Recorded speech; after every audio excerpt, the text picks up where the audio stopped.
The committee will come to order. On February 24th, 2022, nearly 1 year ago, Putin launched an unprovoked full-scale invasion of Ukraine. This war has taken precious human lives and has had immediate international consequences that will be felt for decades. Food, energy, and shipping prices have all increased, making it difficult for families all over the world to meet their most basic needs. We are here today to reflect on how we got here and what the impact has been on global energy security and discuss our pathway forward. Putin has played the long game in weaponizing Russia's abundant energy resources in the region by getting Europe hooked on their cheap gas and energy. And more recently, in an effort to weaken the national resolve, Russia is targeting and systematically destroying Ukraine's water and energy infrastructure, leaving millions without power, water, or heat during the coldest winter months. The U.S., the EU, and our other allies are working together to support Ukraine and have enacted various sanctions targeting Russian entities, trade, and specific economic sectors. On energy, the U.S. has led the free world's response. We've more than doubled LNG shipments to Europe, exported record levels of crude oil, and have grown our coal and refined product exports to meet the demand and break the chokehold Putin has on Europe. We've worked with the EU and the rest of the G7 to set price caps on Russian oil exports, which has helped to reduce Putin's oil revenue by more than 1/3. We're also responding by working with the Ukrainian Ministry of Energy to ship emergency electricity equipment for Ukrainian grid repairs, led by the Department of Energy. The department continues coordinating with public-private entities to deliver critical resources to Europe and the Ukraine. I look forward to learning more about these efforts from Dr. Light, who is with us today. Approximately 1/4 of Europe's energy is generated from natural gas, and prior to the war, Russia supplied the bulk of that energy. Throughout 2022, Russia began decreasing natural gas supplies to Europe, but still supplied roughly 15% of the EU's natural gas consumption in 2022. But that's down from 40% the prior year. As shown on the chart behind me, within 6 months of Putin's invasion, the U.S. sent more natural gas to Europe via ship than Russia sent by pipeline. That was an incredible feat that no one would have thought possible only 1 year ago. But as the chart shows also, we still have a long way to go to replace the Russian energy which Europe has relied on. In 2023, the EU is facing a supply shortfall roughly equivalent to what Russia supplied in 2022, approximately 2 trillion cubic feet. The EU has been remarkably successful in diversifying its natural gas supplies. But this shortfall means the EU must continue to arrange for increased LNG imports, build out infrastructure, and also look to other generation technologies to fill that gap. I was encouraged to hear that this week, European Commission officials met with representatives from our natural gas industries to discuss additional export agreements. Director General Jorgensen, we look forward to hearing from you about Europe's progress in moving off Russian energy and how our energy industries can continue to help. Now, I think it's important to point out that we, the United States, are not currently immune to the threat of resource weaponization. At the beginning of the war, we were importing 500,000 barrels of Russian oil daily, despite having huge oil and gas resources domestically, and our Canadian friends to the north happy to send us even more. I'm proud that immediately following Putin's invasion last year, members of this committee acted quickly on a bipartisan basis to introduce legislation to ban U.S. imports of Russian energy. President Biden followed our lead and implemented the ban. But still, we are relying on Russia for the uranium needed for our zero-emission baseload nuclear fleet and advanced nuclear reactors of the future. That is why Senator Barrasso, Risch, and I are introducing bills to cut our reliance on Russian nuclear fuel while reestablishing our uranium conversion and enrichment capacity to meet our domestic nuclear fuel needs. As the superpower of the world, we must evaluate our supply chains and ensure that we are not beholden to countries that don't share our values. Lest we fall victim to the same weaponization that we've seen play out over the last year. The fact is, business leaders and policymakers on both sides of the Atlantic have an opportunity to do much more to help Ukraine, our European allies, and ourselves. Energy companies and shareholders must prioritize energy security, which may mean focusing on growing production before near-term profits. But that also goes for the federal government, which must start balancing lofty climate goals with geopolitical needs if we're going to remain the superpower of the world while also making progress on decarbonization. You see, my view of decarbonization includes displacing dirtier fuels sourced from around the world, whether that be dirty environmentally or politically, and we have the abundant natural resources right here to do it. Let's be honest, increased imports from the U.S. energy mean a cleaner fuel for our European friends. Russia emits 38% more methane and more than 3 times as much carbon dioxide from flaring per barrel of oil production than we do in the U.S. To that end, industry also needs the federal government to signal with both words and actions that we will support the responsible development of all types of energy here in the United States. This means timely, predictable energy permitting and an end to the regulatory assault on fossil fuels, which we can produce and use cleaner than anywhere else. Our country continues to need fossil fuels, and our allies are desperate for greater access to our resources. As of today, the war shows no sign of coming to a peaceful resolution. The U.S. and our allies must continue to work in concert to respond and prepare for the coming challenges while we continue to seek an end to these hostilities. The U.S. has a responsibility and opportunity to support our friends and allies. We must not allow Russia to dictate the economic and security terms of post-war Europe. That is why Senator Murkowski and I just introduced a bill that would enhance the ability of the Secretary of Energy to establish international partnerships to secure our supply chains while reducing our allies' reliance on Russian energy resources. We must create a future of energy independence and security from any undemocratic regime seeking to weaponize energy to win a war. I appreciate our witnesses joining us today to discuss the important issues and look forward to the discussion. With that, I will turn over to Senator Barrasso for his opening remarks. Well, thanks so much, Mr. Chairman, and thanks for your incredible remarks as we open this committee hearing today. I want to thank you for holding the hearing. I want to thank you for opening your statement. And as we know, Europe has learned some very hard lessons following Russia's invasion of Ukraine. None are clearer than the need to have access to an affordable and dependable supply of energy. Unfortunately, President Biden has not learned a thing from Putin's war of aggression and the energy crisis in Europe. Europeans understand the crucial importance of increasing U.S. oil and natural gas production and exports. The President still does not. A week after Russia's invasion began, President Biden delivered his 2022 State of the Union address. With Russia rampaging through Ukraine, energy prices in Europe skyrocketed. President Biden didn't say a word about increasing American energy production, and he should have. Just last week, at this year's speech, the President again refused to support any policies that would increase American energy production. He would rather increase energy taxes and increase U.S. energy production. Doesn't seem to care to him about the cost. He is focused solely on the climate. The President also seems to believe that we can stop producing oil and gas in just 10 years. It's a dangerous fantasy. No wonder oil and gas companies are thinking twice before investing in American energy. The reality is that the world still runs on oil, natural gas, and coal. It'll do so for the foreseeable future, even as we reduce greenhouse gas emissions. Killing American production is not going to change that. It will just enrich our adversaries and leave America and our allies weaker and less secure. The President has also doubled down on his zealous approach to climate. His focus on climate change, above all else, is hurting American families, and it is harming our national security and our national competitiveness. Look at the damage that Europe's climate policies have inflicted so far. They brought the continent some of the highest energy prices in the world, and they increased the continent's dependence on Russian energy. Many in Europe have had to turn to wood, to peat, and to garbage to heat their homes. But for President Biden, Europe's energy policy is a model. He believes that he can impose the same goals and policies here and somehow get different results. But following Europe's example means living with Europe's results. Europe's energy policy is a warning, not a model. What has not worked in Europe will not work here. Europe's experience should also teach us the folly of depending on tyrannical regimes for energy. Thanks to the shale revolution, the United States no longer needs to depend on cartels and rogue nations for our energy. It took us decades to achieve that.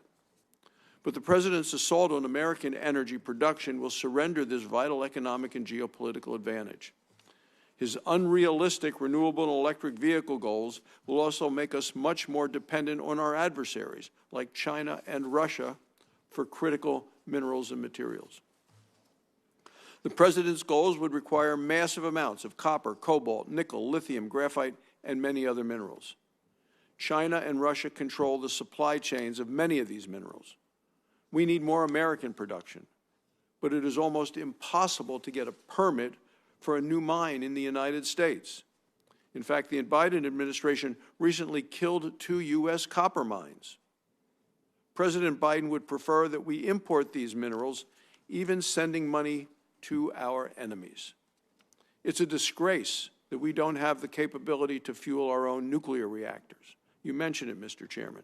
Ensuring a secure supply of American uranium for existing and advanced reactors is a top priority of mine. Yesterday, our chairman, Senator Manchin, as well as Senator Risch, and I introduced legislation to do just that. We also plan to introduce a bill to ban Russian uranium imports. We cannot allow President Biden to throw away America's hard-won energy independence and increase our reliance on China and Russia. Europe's plight makes it abundantly clear that this would be a colossal mistake. Thank you, Mr. Chairman. Thank you, Senator Barrasso. I'd like to turn to our witnesses, and we'll begin with Assistant Secretary Dr. Andrew Light. He will be followed by Director General for Energy of the European Commission, Ms. Dita Jorgensen, and finally, Fellow in Energy Studies at Rice University, Dr. Anna Makulska. So I want to thank you all for joining us, especially Director General Jorgensen, for traveling so far. And, you know, maybe the jet lag, you'll be able to turn it around so quick it won't affect you. But I do appreciate the effort you've made to be here, and it's a pleasure. So, Assistant Secretary Light, we're going to begin with your opening remarks, sir. Chairman Manchin, Ranking Member Barrasso, and members of the committee, it's an honor to appear before you today to discuss energy security in Europe and the role of the U.S. Department of Energy in supporting Ukraine. Nearly 1 year ago today, Putin's Russia brutally, illegally, and immorally began its full-scale invasion of Ukraine. Even before Russia attacked with tanks and troops, it had already used energy as a weapon to terrorize the Ukrainian people, actions which were quickly expanded to Europe and the rest of the world. Let me be clear. Russia's use of energy as a weapon has backfired. It has spurred an international response unprecedented in the history of global energy cooperation, and the United States has been a leader in that response. Nonetheless, the current status of the energy system in Ukraine is dire.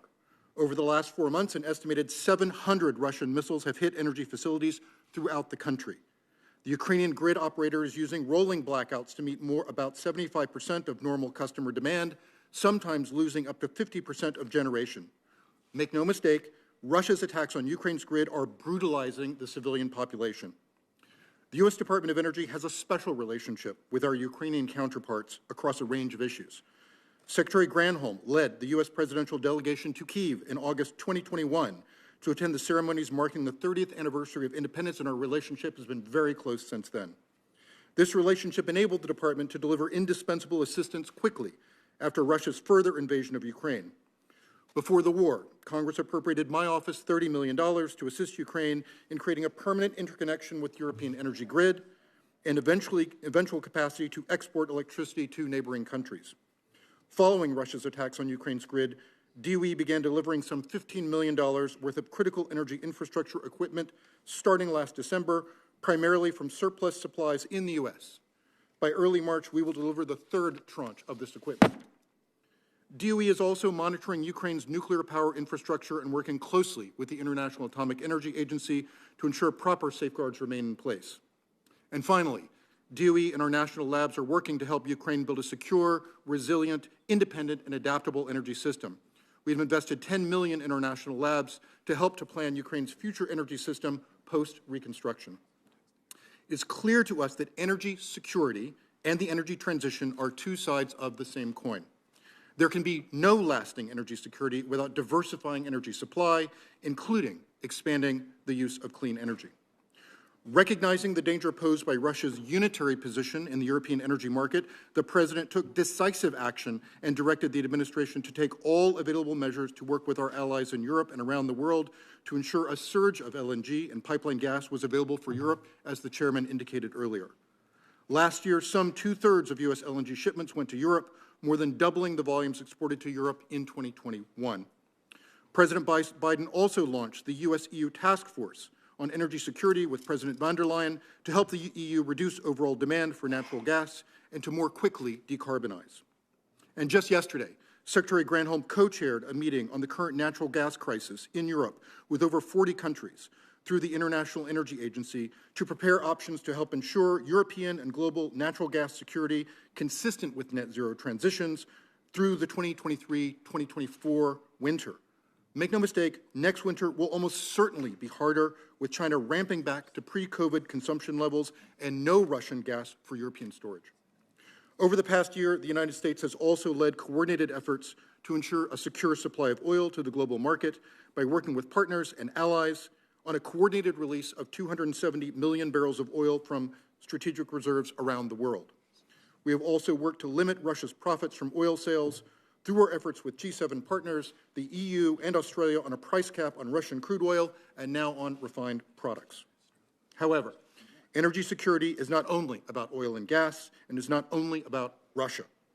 Over-reliance on a single supplier, any supplier, leaves the United States and the rest of the world vulnerable to other countries. China currently produces about 75% of all lithium-ion batteries and controls most of the midstream capacity for battery supply chains as well. Congress has recognized this vulnerability and provided the tools to counter it through the historic investments in the bipartisan infrastructure law and IRA.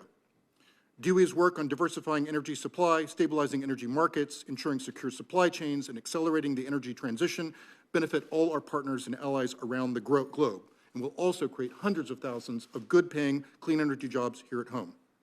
With continued perseverance, we will win this energy conflict and come out more secure than before. I look forward to your questions. Thank you so much. I appreciate it, Dr. Light. And now, first of all, I would like to introduce some of the dignitaries we have with us. We want to thank the EU Ambassador Lamberdinis for being here with us, and also the head of global issues for the EU is Ms. Perez.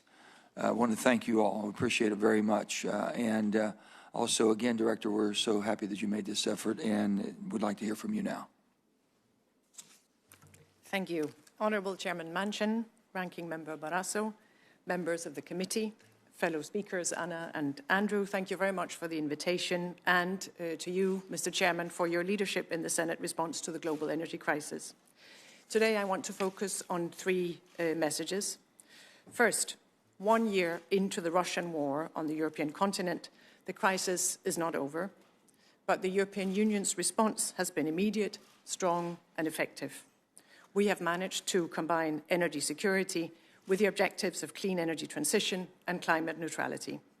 Within weeks of Russia's invasion into Ukraine, the European Commission proposed the Repower EU plan, which aims to reduce our dependence on Russian fossil fuels by reducing our overall consumption, by more and faster renewable energy, and by replacing Russian energy sources with supplies from reliable partners.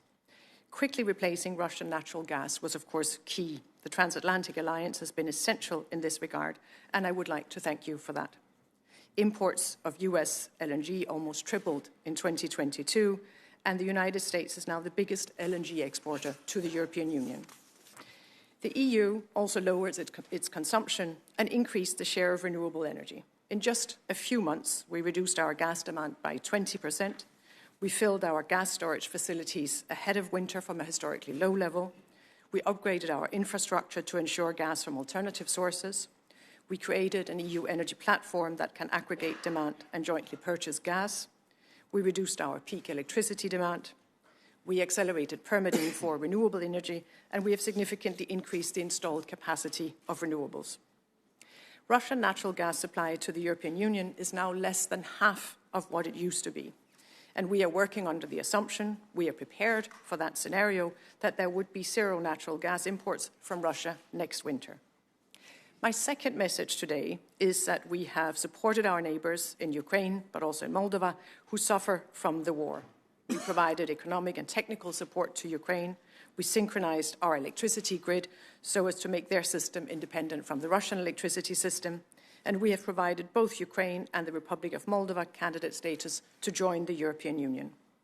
In total, the European Union and member states have provided more than 50 billion euros, 73 billion so far in financial, military, humanitarian and refugee assistance of support to, $73 billion of support to Ukraine. We have sent more than 5,000 generators to Ukraine, and we will continue to provide aid and assistance to the Ukrainian people. We have also demonstrated our solidarity and support for Ukraine by swiftly imposing unprecedented sanctions. We have adopted 9 sanctions packages and just yesterday proposed a 10th sanctions package. My third and final message is on our very strong transatlantic cooperation. The United States has been a reliable ally in supplying energy, particularly LNG, and in the global clean energy transition, supporting us in this crisis. We have had a close cooperation with the administration, and the fight against climate change is indeed a shared responsibility, as is the response to the energy crisis. With our European Green Deal, we have shown global climate leadership, we enshrined climate neutrality by 2050 into law, and we are transforming our energy system to achieve that objective. We in the European Union see natural gas as an important energy source for the transition. We count on further engaging with the United States, including as regards the supply of LNG, the exports of LNG, to reduce methane emissions, to spur investments into renewables and into hydrogen, to roll out heat pumps, to make sure that the transition is just and fair, working together for access to critical raw materials and reliable supply chains, while of course ensuring that global markets also in energy and related products are fair and open for both sides. In summary, the European Union has shown unity, determination in handling this crisis. We have also shown that energy security and the transition towards climate-neutral energy systems are aligned and mutually reinforcing. But above all else, peace on our continent and Ukraine's reconstruction are our highest immediate priority, and we look forward to continuing the partnership with the United States towards that. I look forward to your questions. Thank you.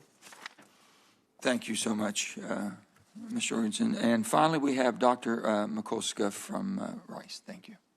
Chairman Manchin, Senator Barrasso, the committee, thank you very much for inviting me here to share my expertise. Russian invasion on Ukraine has brought back energy security to the energy policy in the EU, the way that probably could be only compared with the 1970s oil shocks. At that time, Western European nations decided that reliance on crude oil would be attenuated by bringing in Russian natural gas to support European energy and European industry and heating needs.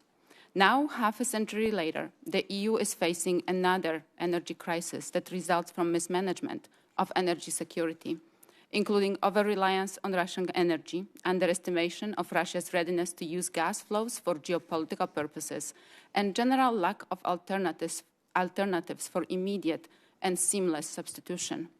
As a result, for almost a year now, Europe has relied on energy efficiency measures, demand curtailment, and ability to pay record prices for energy.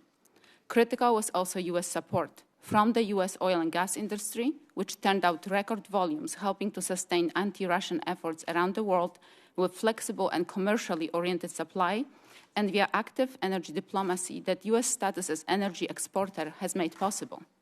While these measures prevented a complete breakdown of Europe's energy system, they do point to the fact that Europe failed to ensure its energy security as defined by availability, accessibility, affordability, and acceptability of supply. The mismanagement of energy security dimension of energy policy has been especially stark for natural gas, where immediate and full replacement of lost Russian volumes has not been possible due to insufficient infrastructure that would allow access to global traded liquefied natural gas. Recent infrastructure additions, especially floating storage and regasification units, being installed hastily and at a great cost in Germany, Netherlands, Italy, may help, but only to an extent, given that global supply of LNG will not expand much over the next 2 to 3 years. There's also the potential for rebounding Chinese demand that could tighten the markets even further.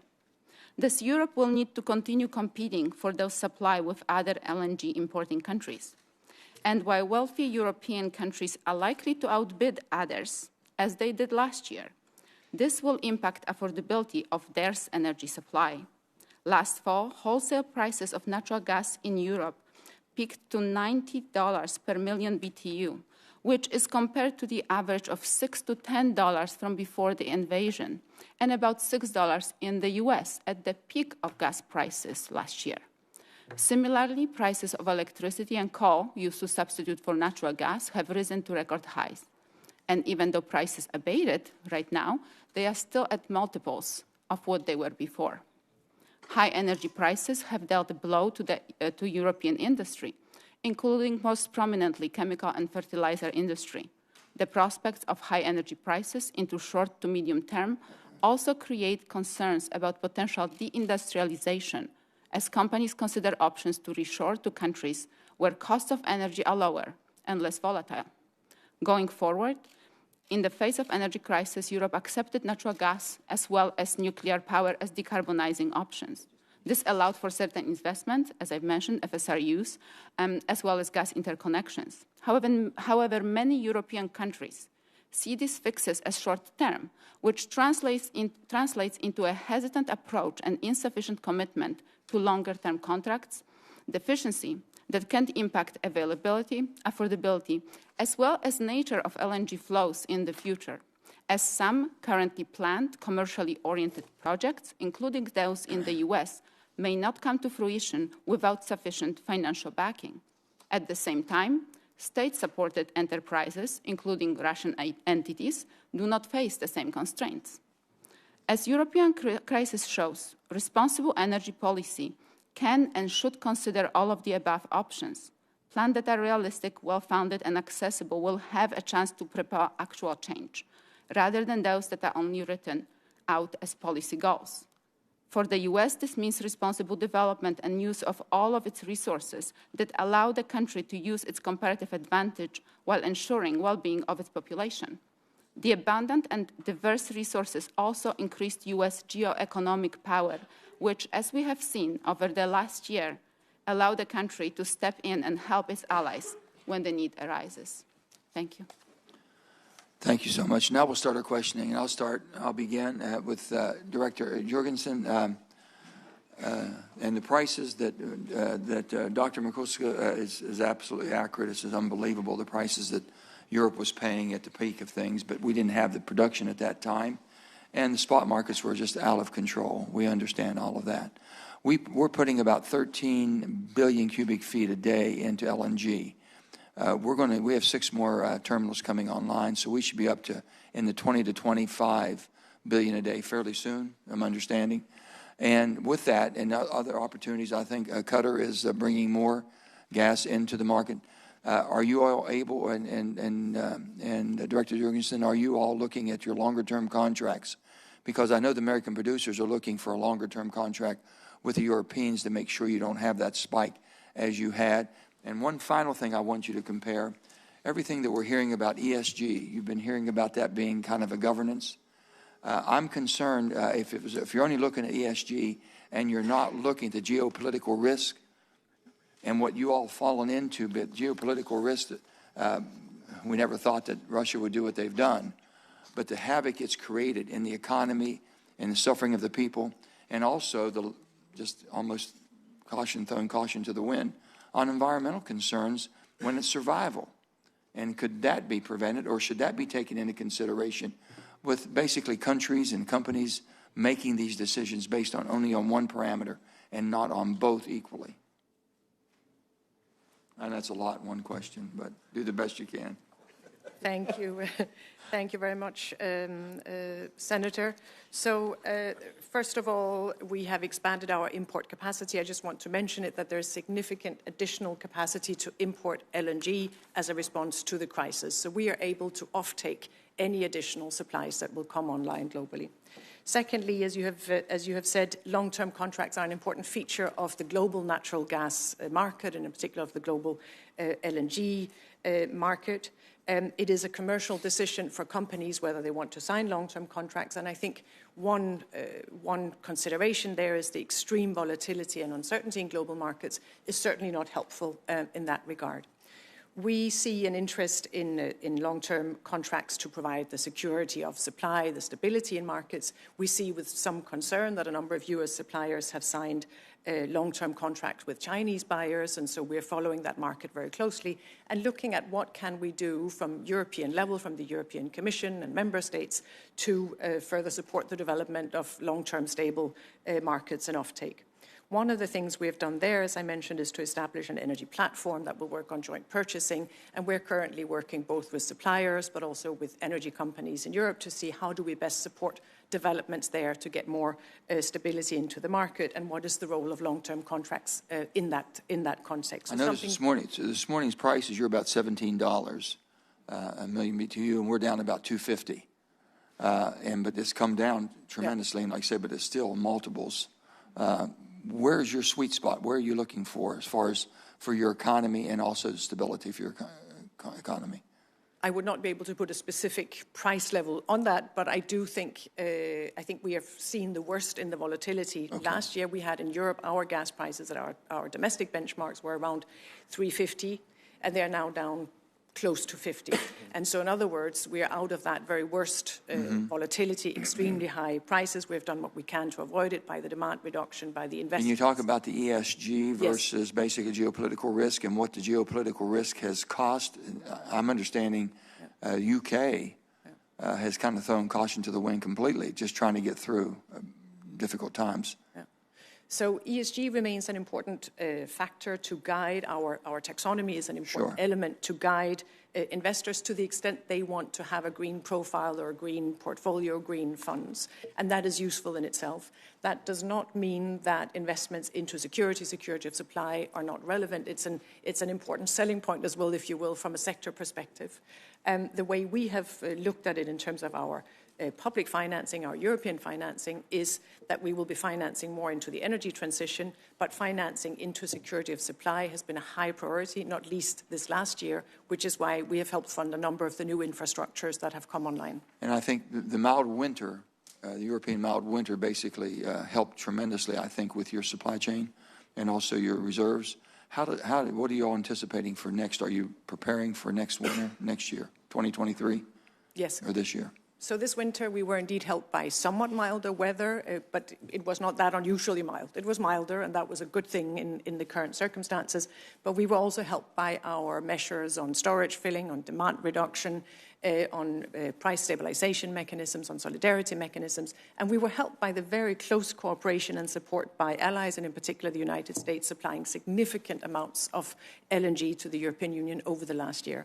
As we go into next winter, and my co-panelist referred to the International Energy Agency ministerial yesterday, which indeed focused on energy security going into this next winter. It was an interesting discussion, and there's interesting analysis from the International Energy Agency, essentially confirming that in the scenario of things continuing where they are, we are actually ready for next winter.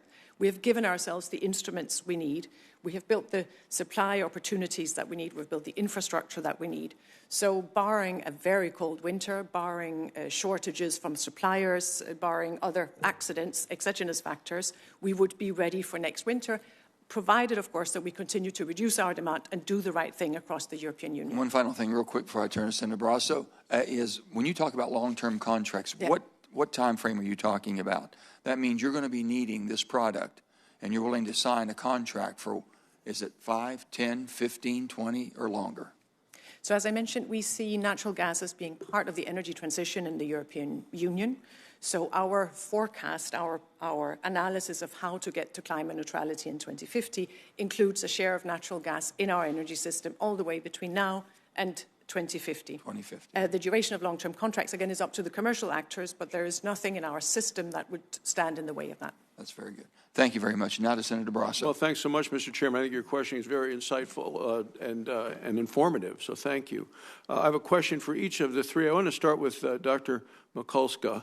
You know, many European countries have dramatically reduced their reliance on Russian natural gas. You can see where Russian natural gas supplies were up there in 2017 in terms of Europe's need. The two charts are showing it. The Russian natural gas is being replaced by liquefied natural gas, and where we are today, 2022 LNG is the top. It used to be at the bottom, now it's up at the top, and you mentioned, all of you have mentioned that. So before the war, Russia was the lead source of Europe's gas, with LNG imports from all countries limited. The second chart, 2022 LNG imports moved to the top of the list, replacing Russian gas.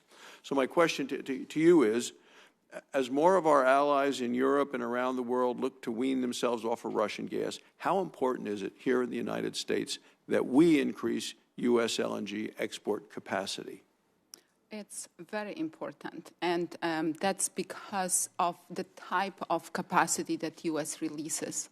Commercially oriented, not driven by politics or policy.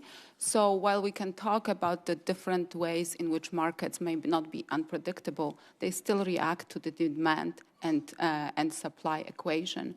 And that's why Europe was able to attract so much LNG, because the prices were there and they were supporting the movement of U.S. LNG and other LNG into Europe. I think it's interesting to see that part of that LNG that Europe receives is from Russia, though. So that's something also that needs to be considered going forward. And it's probably better to have the U.S. commercially oriented LNG in Europe. Well, then let me just turn then to Dr.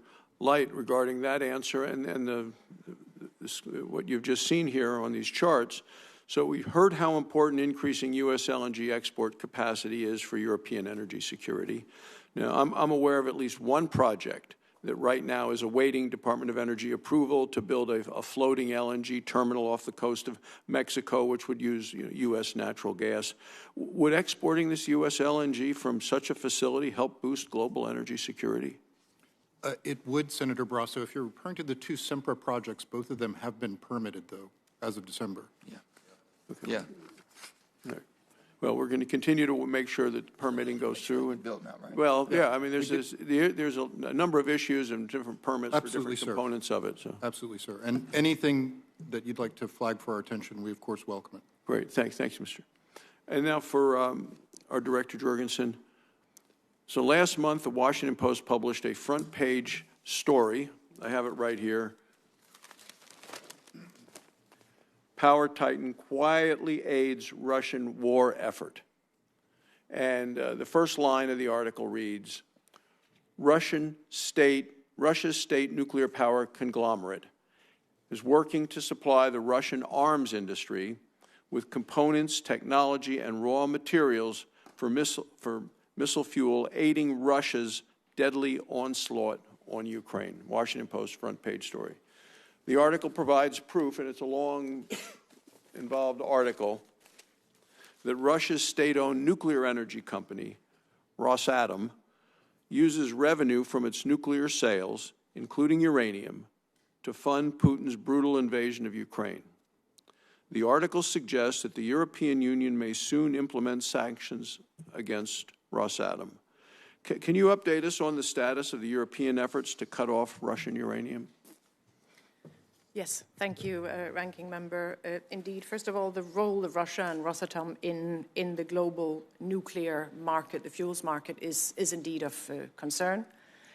Within the European Union, we have 5 member states that are specifically dependent on Rosatom for the technical support for the fuel type, and that's for historic reasons that these countries have Russian-built nuclear facilities in their countries. So one priority for us is to reduce that dependence, to get out of that dependence and help those countries and those nuclear facilities step out of the dependence on Russian supplies. That's part of our Repower EU plan, and we'll continue working on that and working with international partners, because some of the alternative fuel supplies could come from American companies or European companies. So we're working on that.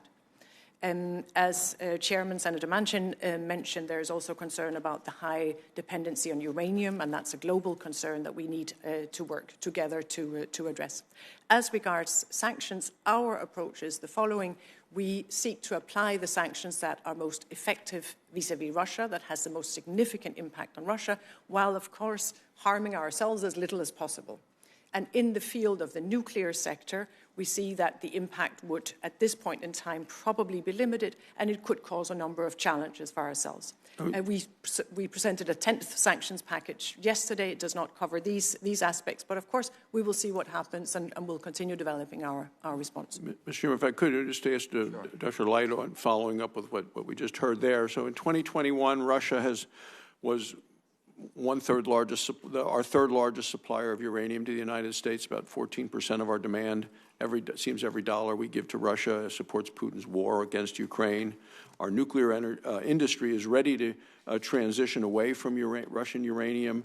My home state of Wyoming, vast uranium resources. It does seem that our nuclear fuel suppliers need assurance that Russia is not going to be able to continue to flood our market with cheap uranium. Do you agree we need to ban Russian uranium to provide American nuclear fuel suppliers with some market certainty?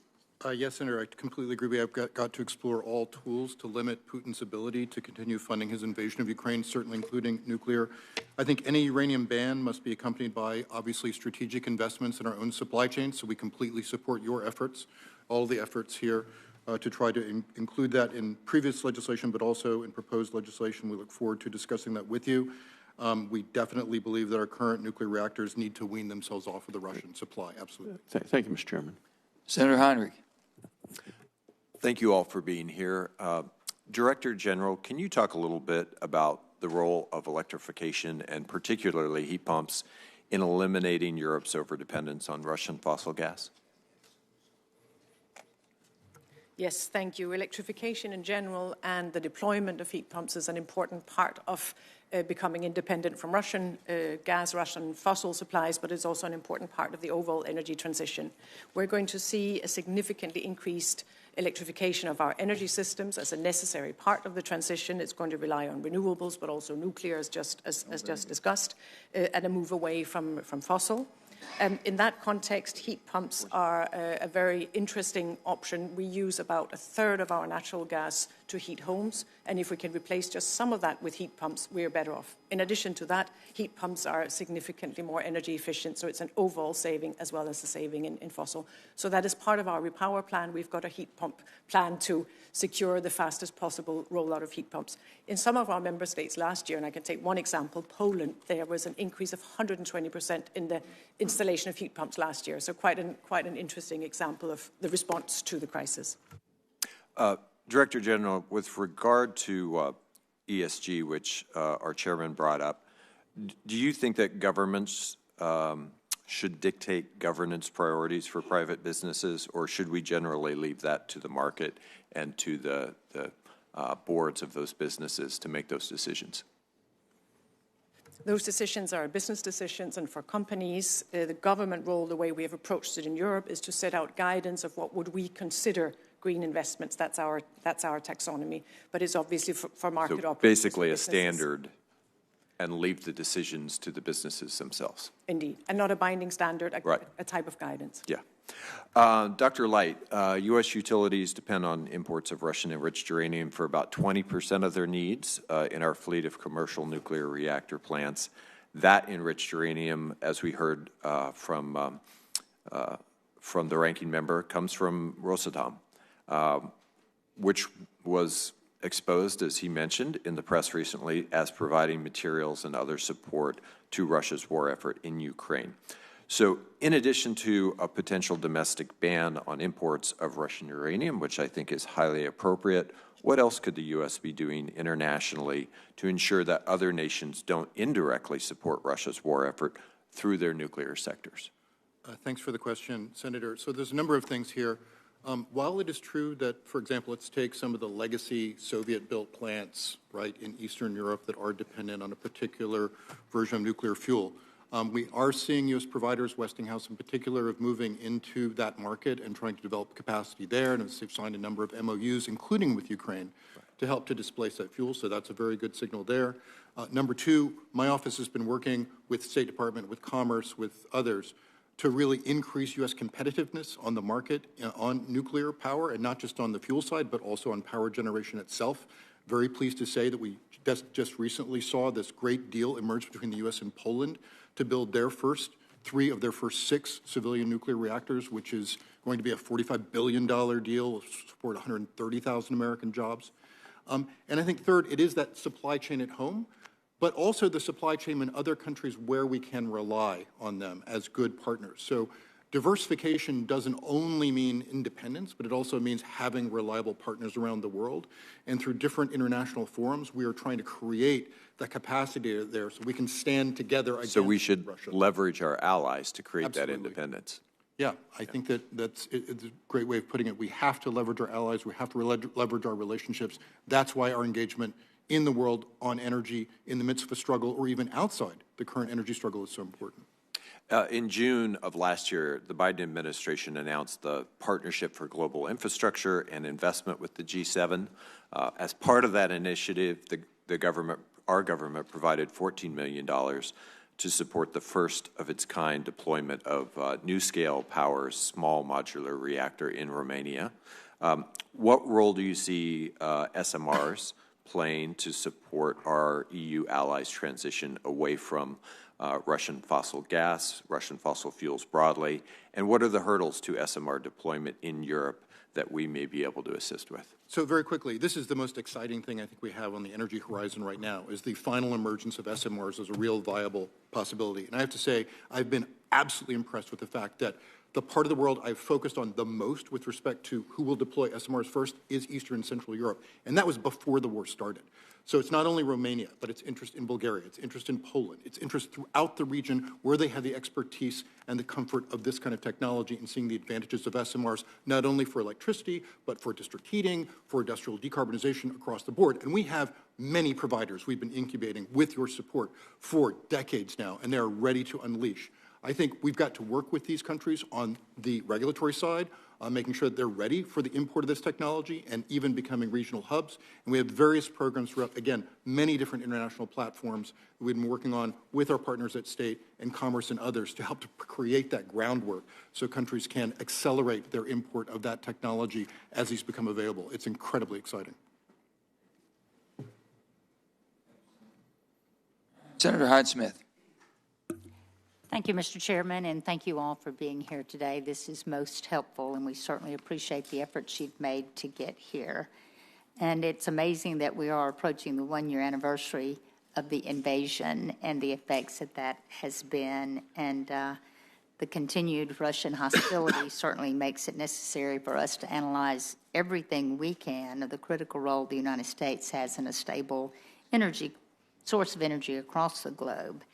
But we can only do this with energy policies that allow Americans to flourish, that we can produce and not be paralyzed by policies and the agendas that harm that. And we witnessed the dangers firsthand when the Biden administration enabled Russian energy initiatives before Putin's invasion.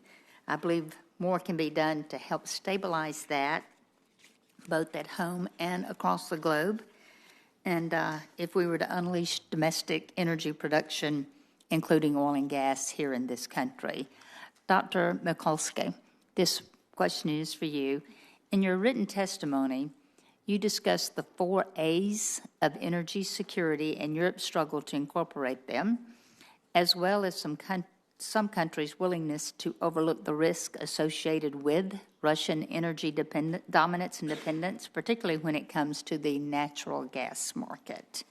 And the world watched as this came to a head after Russia's illegal invasion on Ukraine, and in response, U.S. LNG exporters boosted shipments to Europe by more than 137% in the first 11 months of 2022 from that same time period previous year in 2021, and supplying more than half of Europe's imported LNG and helping the region survive a nearly 55% plunge in pipe shipments from Russia.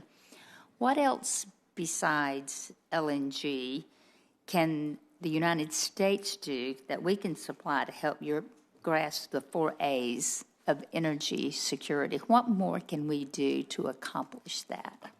I think that nuclear power engagement of the U.S. in Europe is critical, and it's especially in Central Eastern Europe. The deal in Poland has been extremely important on both ends for energy security, but also for the geopolitical security and for the working together of the two nations. Some countries in Europe do not have the environment to support an efficient and effective solar or wind generation, and nuclear power helps accomplishing the goals of having domestically available supply at any given moment, while also kind of addressing the goals that EU is setting for those states.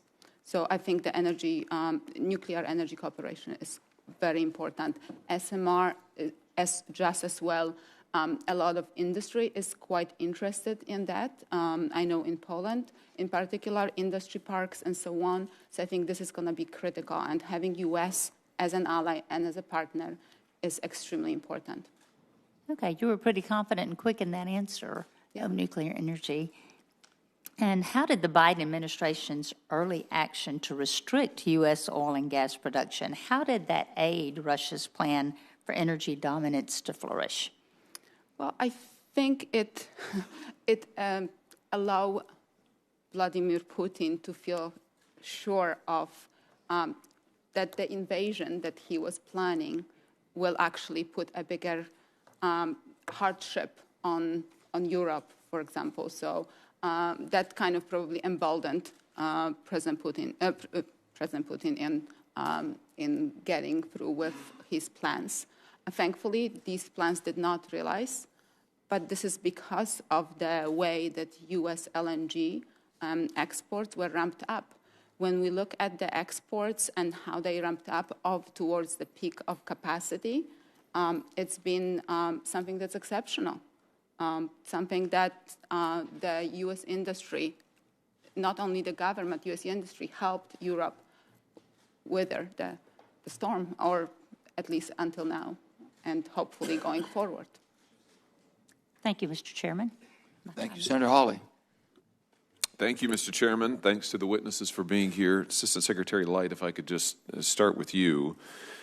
In the years leading up to Russia's invasion of Ukraine, almost a year old now, many European governments prioritized what they called the climate objectives. I'm not sure that their policies actually improve their environment, but that was their surmise, climate objectives over energy abundance. And in particular, they prioritized cheap energy from an authoritarian regime over energy independence.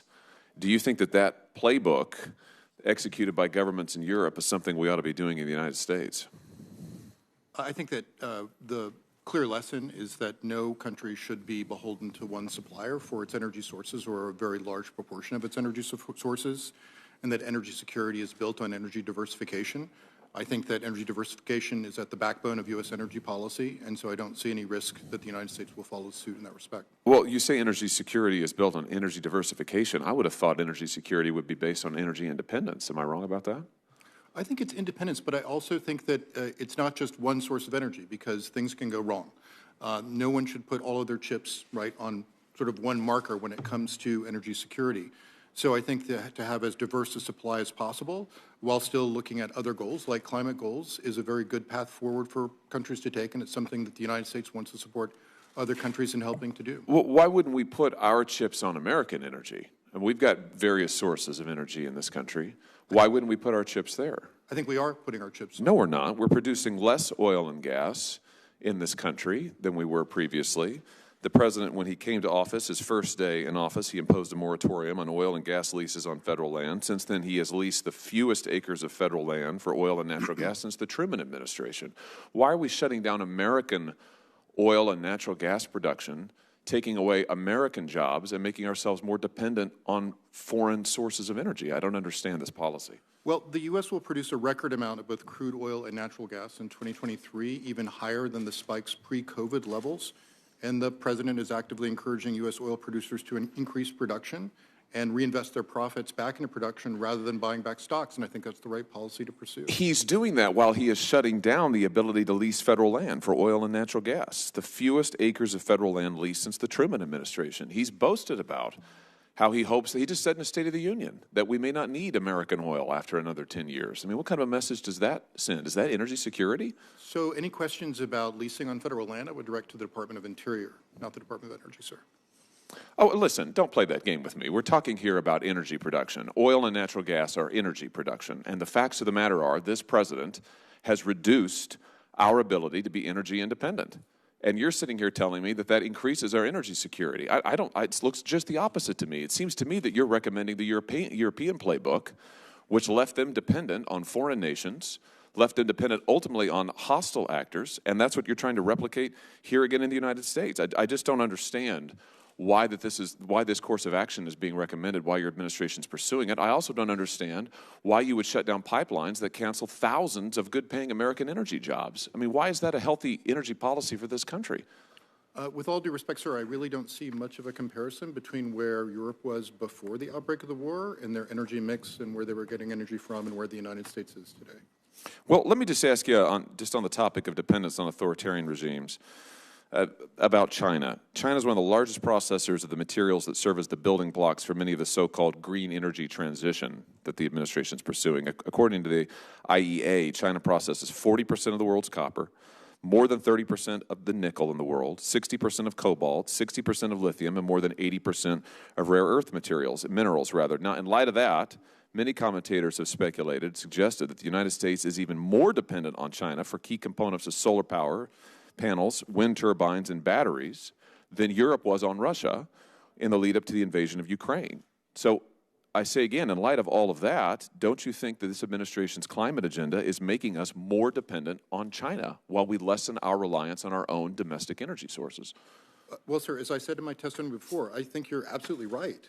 China does own too much of the critical minerals supply chain from ownership of resources through processing and through the creation of modules and other sort of parts of clean energy components. So why would you want to make us more dependent on them? Use the tools that the Congress has given us, sir, to make sure that we diversify the supply chains, reshore as many of them, and create sound relationships with non-Chinese suppliers. That is absolutely a top priority of this administration.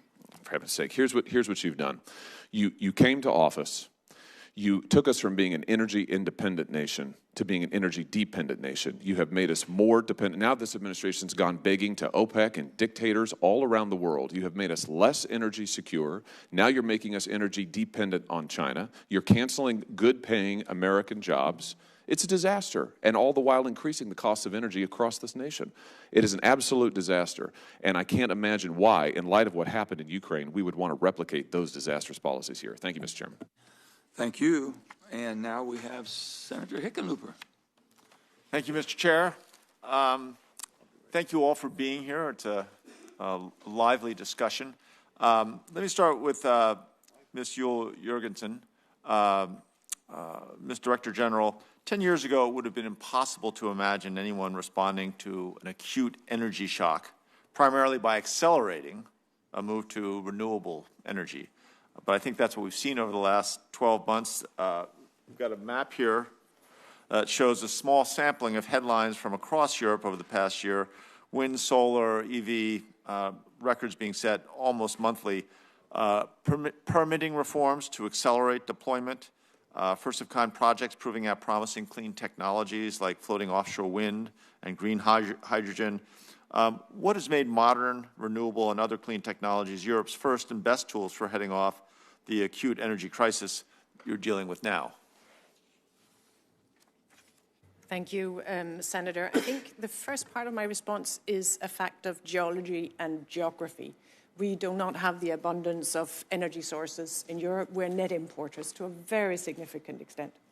So in other words, becoming completely independent is not possible. We need to rely on partners like the United States for working for secure energy. But we also need to become as resilient as possible within that reality. And one of the aspects, one necessary component of that resilience and that independence is renewable energy. solar, wind, hydro, geothermal as the most used ones, as well as biofuels and biomethane in the European Union. So the green transition is an absolute necessity for our security, for our independence, for our resilience in energy terms. Those two objectives, security of supply and the green transition, go hand in hand. The green transition is necessary for security of supply. The other aspect that I just want to flag briefly is the fact that the technology for renewable energy has developed very, very significantly over the last decades. The first offshore wind turbines that were established about 3 decades ago were essentially onshore turbines that were just put out into the water and let's see how it works. It worked, but with a fairly limited production generation. Now they are specifically produced. The technology has developed very, very significantly, and so there's a significant quantity of energy coming from our renewable sources, offshore wind, but also solar, as the map shows. Thank you. Yeah, and as you say, that it is able to allow geographies that don't have traditional access to their own energy resources to create energy resources where they didn't exist before. Dr. Mikulska, last year our LNG exports provided a vital lifeline to our European allies. We've heard a fair amount about that.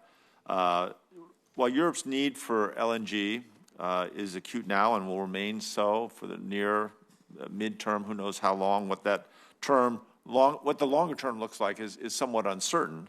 What should the U.S. be doing now so that we can best continue to support Europe's energy security through the shipment of LNG while planning for a range of possible futures? You follow? Do you understand the question? Right. So how should we, what the path of the U.S. should be, right? And as Director General has mentioned here, U.S. situation is quite different than European situation. So it would not be, it would be a mistake not to think all of the above, in particular what's currently available and what's currently the most reliable sources of energy supply.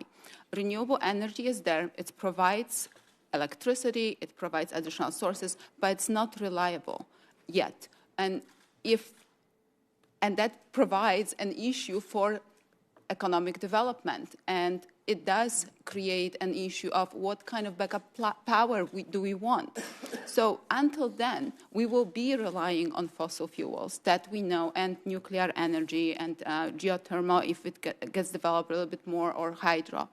And the U.S. should look at all of the above while making sure that its resources now are well developed and make sure that we have them not only for ourselves, but also can supply our allies. And as we have seen, and by the admission of the Director General, our allies want those resources. It's just the question is, which you actually put out there, what's the length of the short term or medium term that they need it for? We don't know that. Yeah, no, I agree. And I'm out of time, but Dr. Light, I just wanted to thank you for all your work, and I do agree that having more solutions, more energy sources, makes our country and the world more resilient, creates redundancy that's of immense value in times of hardship. So keep up the good work. Sorry. And now we have Senator Daines. Chairman Manchin, thank you. Over the past year, in fact 11 months, I've traveled to Europe several times. I've visited 10 countries across the continent: Ukraine, Romania, Germany, Lithuania, Estonia, Poland, Latvia, Moldova, Slovakia, and Hungary. One lesson stood out in every single country I visited. Energy security is national security. I met with high-level leaders in government and industry. They all told me about the importance of reducing dependence on Russian energy and the critical role the United States can play. In Lithuania, I had a chance to visit their new LNG import terminal. By the way, that big ship that has the regasification process on top of it is called the Independence, for good reason. Because with this terminal, they now can turn away from Russia and begin importing LNG from the United States and other friendly nations. It's a big step for energy security of Eastern Europe. We should be applauding and promoting more projects like it. What I fear, though, is we have an administration that might say one thing occasionally in public, but they're not learning from the lessons of Europe. Europe's green delusion resulted in a near complete dependence on Russia for energy. Many countries shut down their baseload coal and nuclear plants without having a real plan.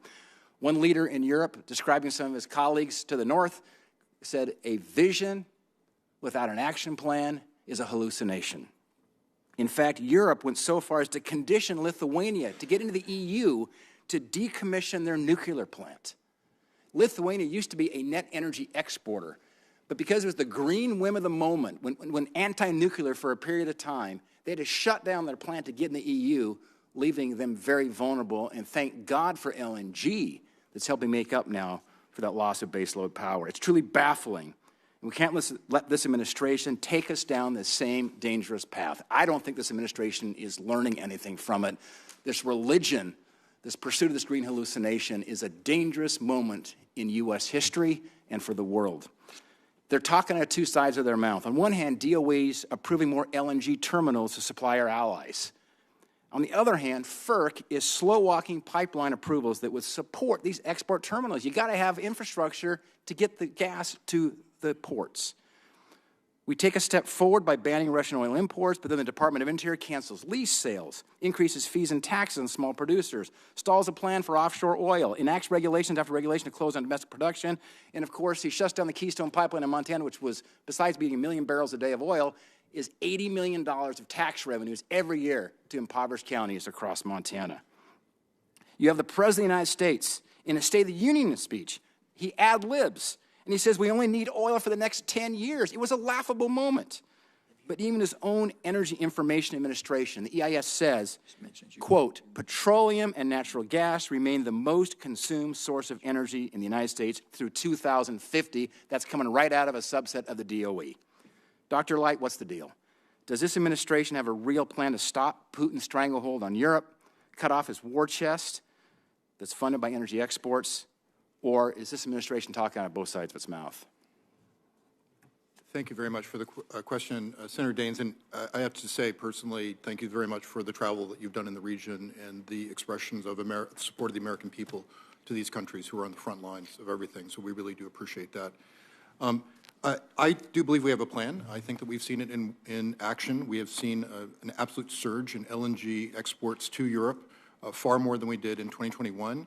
2022. This didn't happen by accident. It wasn't just, purchasers in Europe deciding that they were going to turn to LNG out of desperation. There was a lot of concentrated efforts by this administration, including at a very critical moment when there was a price crunch and a supply crunch last year, persuading the Japanese and the Koreans to defray some of their LNG tanker shipments that they were getting there, instead to surge them to Europe where they were more needed. Yeah. So there is an effort here for cooperation that we're... But I'll tell you what, and I appreciate that, and I may interrupt, is that we just put the 100th judge on the bench here of the Biden administration.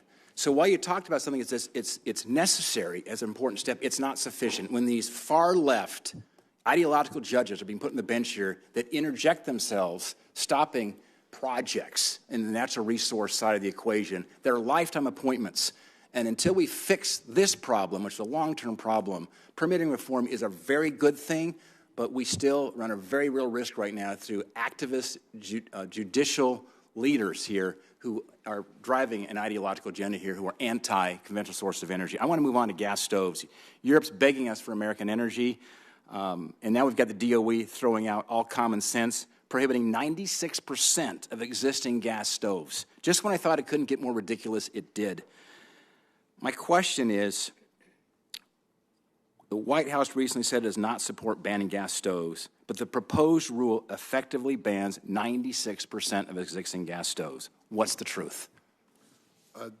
The President does not support the banning of gas stoves. I want to know what the rule is, though. I understand what the President says up in front because he knows politically he's got an absolute firestorm on his hands because people are looking back and saying this is ridiculous. So sir, I would be very happy to arrange for a meeting between the staff for the I just want to know, is it the truth? Does the rule ban 96% of existing gas stoves? Right, and that's outside the purview of my office. I'm sorry, sir, but I'm international. You don't have an answer. We want to get an answer to that. Yeah. ERE, I'm sure, would be very happy to have a meeting with your staff to talk about those questions and get to a good answer. Thank you. Thank you, Senator. Senator Cortez Masto.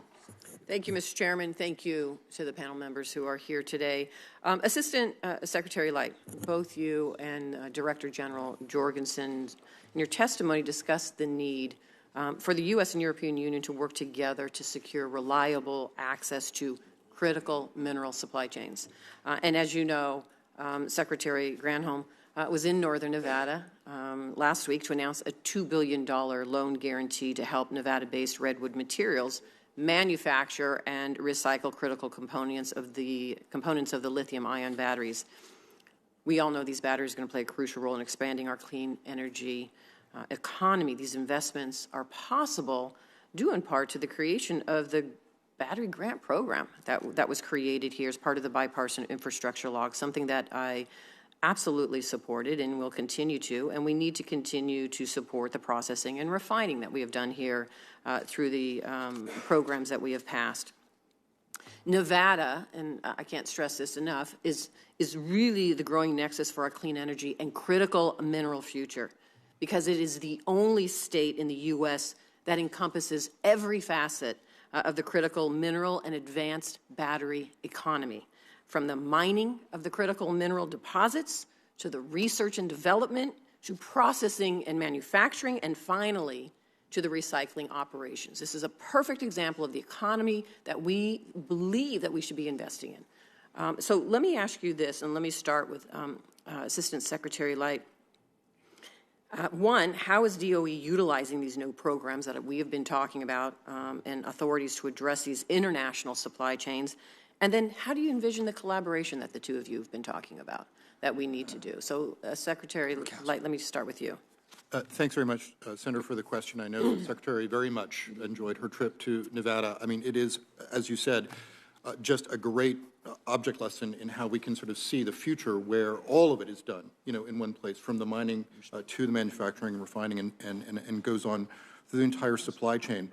So using the authority and the funds provided by the bipartisan infrastructure legislation and the Inflation Reduction Act, we're doing a number of things. We have already issued a number of awards and announcements, including $74 million in funding to select advanced domestic battery recycling and reuse, $350 million for long-duration energy storage demonstration project FOA, $30 million for energy storage lab calls, $12 million for lithium extraction and conversion from geothermal. It just goes on and on and on. The people working on that in that part of the building have one of the greatest jobs because they get to be as creative as possible on this to make sure that we can, as Senator Barrasso pointed out, respond to China, which is already way out in front in a very dangerous way, in a way that is analogous to where Russia was with Europe on the gas supply. And so we've got to stop that, and we are deploying everything we can, not only to reshore, but to create those supply chains here on those credits. I'd also like to say that we're doing this globally, internationally. DOE is part of, along with the European Commission, is part of 4 platforms, separate platforms from the Mineral Security Partnership, where we're looking at how can we combine resources on acquisition of this technology to advance work through different platforms to work on recycling and all these other measures to increase diversification of supply in critical technologies. And I'm very proud to say that one of the singular achievements that Secretary Granholm achieved when she chaired the International Energy Agency Ministerial last March was to create a new voluntary stockpiling program for critical minerals in the International Energy Agency. IEA, as you know, was created to stockpile oil. Now we're going to look at stockpiling critical minerals as well in case we get these bottlenecks, whether they happen by accident or intentionally, and have something to hedge against them. Thank you. And Director General Jorgensen, any thoughts on the collaboration and what we should be thinking about here? Yes, I think first of all that indeed collaboration, cooperation with partners, with allies is absolutely essential for our energy security, because our energy security relies on critical raw materials, in particular raw materials for renewable energy, but also for batteries, energy storage. So essential that we work together. We've got our own program, and we'll be presenting in just a few weeks a Critical Raw Materials Act within the European Union, as well as a Net Zero Industry Act. So that is our European part of it. And linked to that, of course, is the very close international cooperation. We've got the Critical Raw Materials Alliance. We've got work in the International Energy Agency. And so we're going to continue the close cooperation and step it up. Also, I think in the context of the US-EU Energy Council meeting in just a few months from now. Thank you. I know my time is just about up.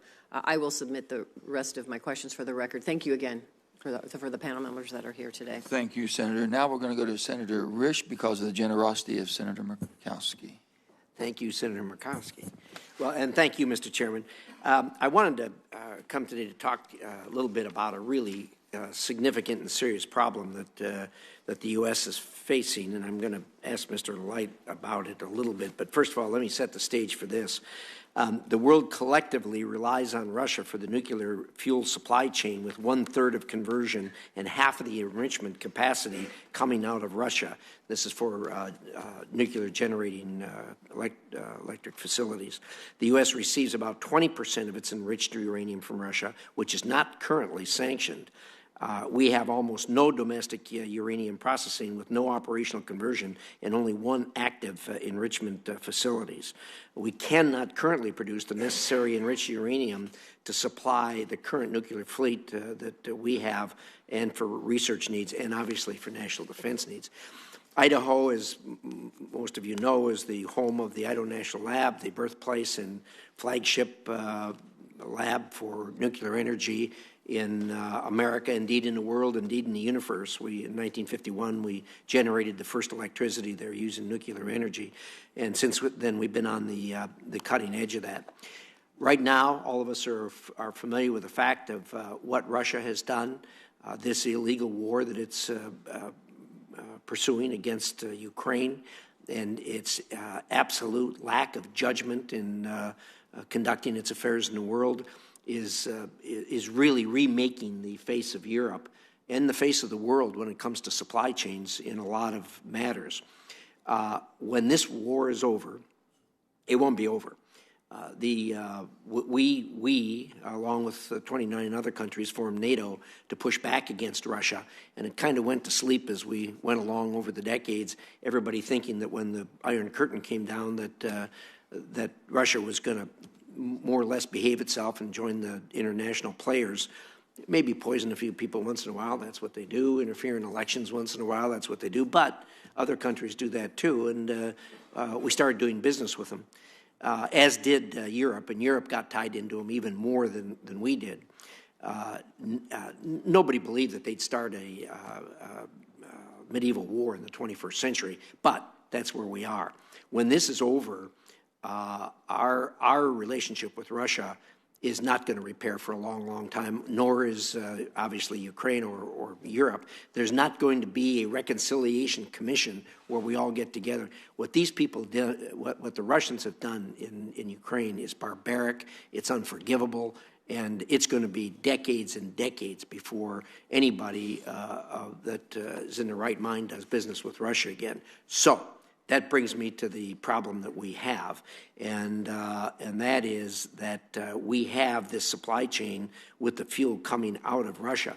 Now, the ranking member and chairman and I have produced legislation that we're going to get in and try to resolve this problem to a degree. But this is a serious problem. So, Mr. Light, for your question, since you're in charge of international affairs at the Department of Energy, what would you do tomorrow if you got to the office and somebody handed you a pink slip that said, "Oh, the Russians called and they're done. They're not giving us any more any more supply"? What plan do you have to respond to that situation? Can I just say, sir, that the way that you put that you articulated where we are with Russia and the problems going forward, I couldn't agree more, 1,000%. I think you're absolutely right. It's astonishing what's happened, and this energy struggle will continue. It changes the world. It totally does, sir. And for the foreseeable, having grown up in the Cold War, I can't believe we're here again, frankly. Here we are. So, but I won't take up your time with that. If we had that pink slip, sir, then I hope we have your legislation in hand to already start the process to get out of that dependency.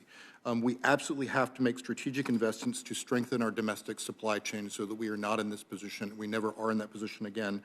Our current reactors will need some time to wean off, but if it shut off, then we've got to be there. And I think that we are going to do everything we can to make sure, with the current authority that we have already in the legislation that you planned, that we are in a position where we can respond to that. Secondly, we've got to look also at the technologies of the future.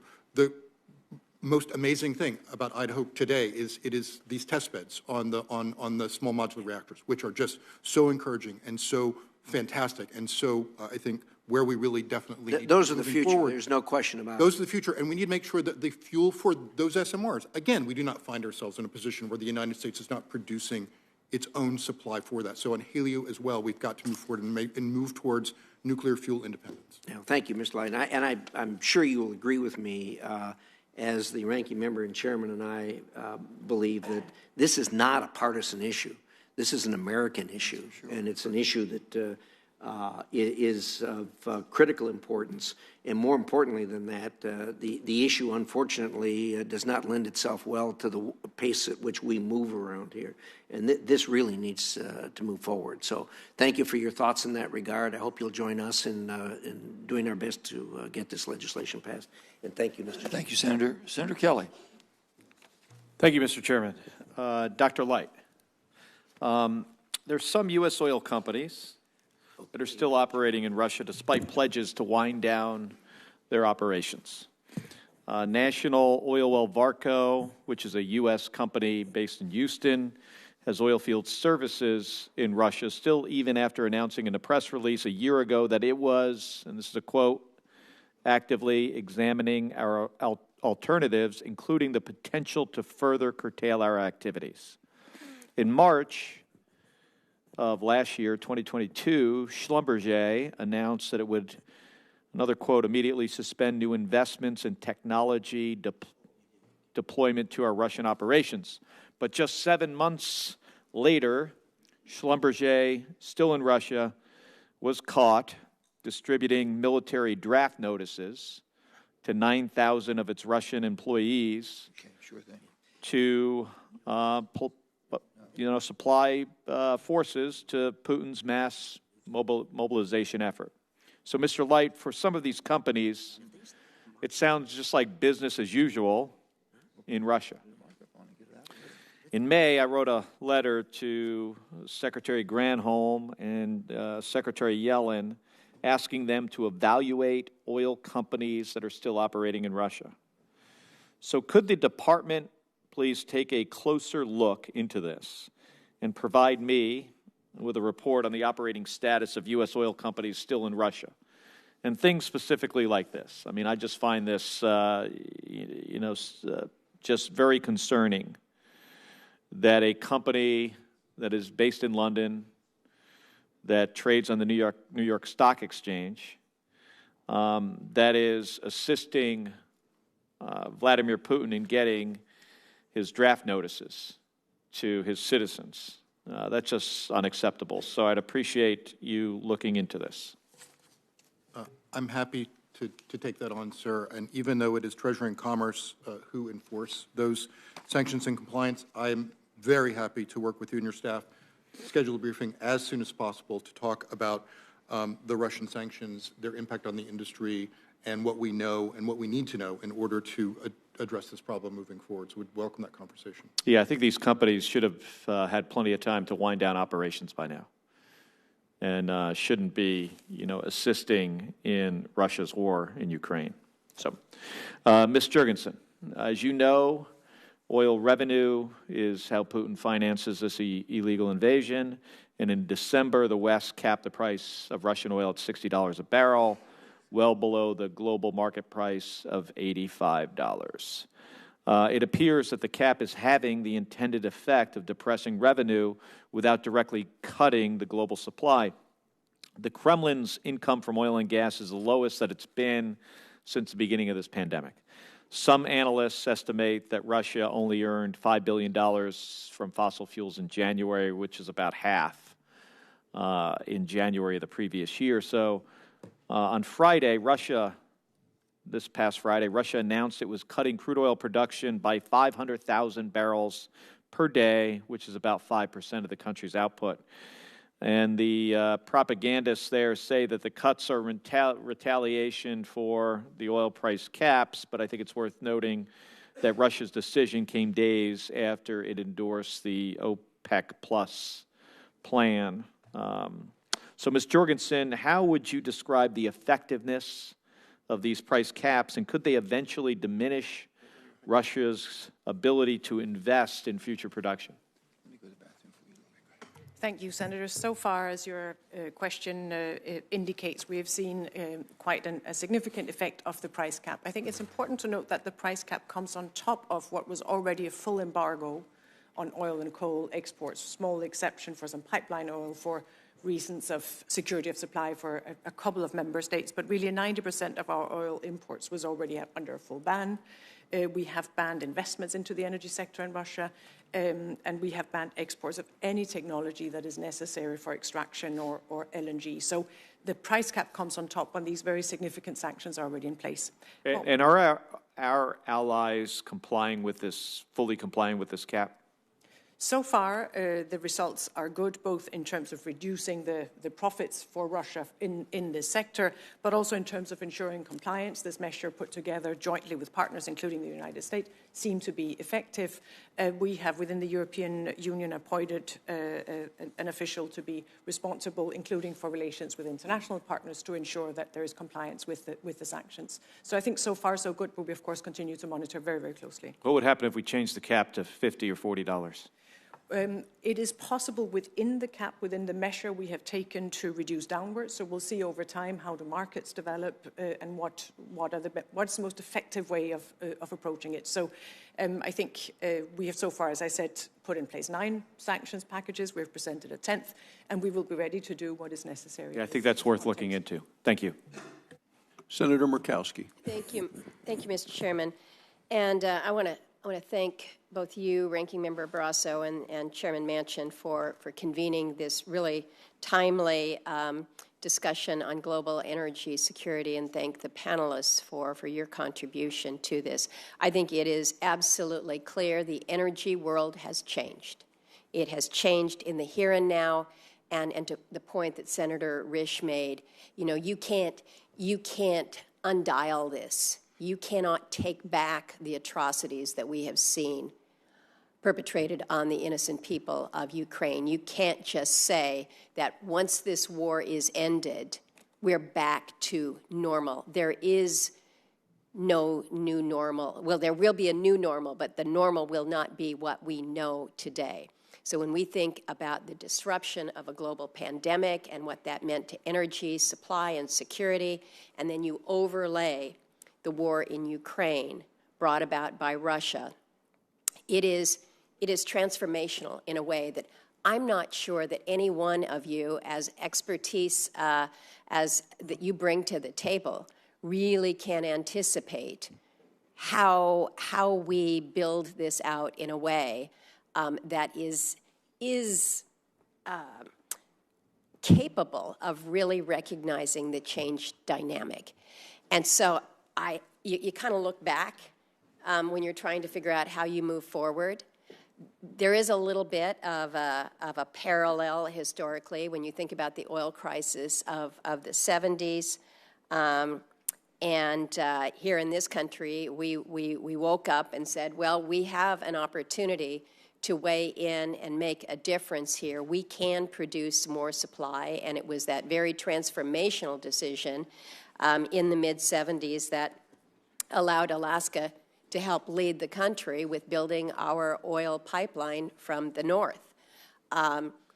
It really helped to make a difference not only for the United States but for our allies.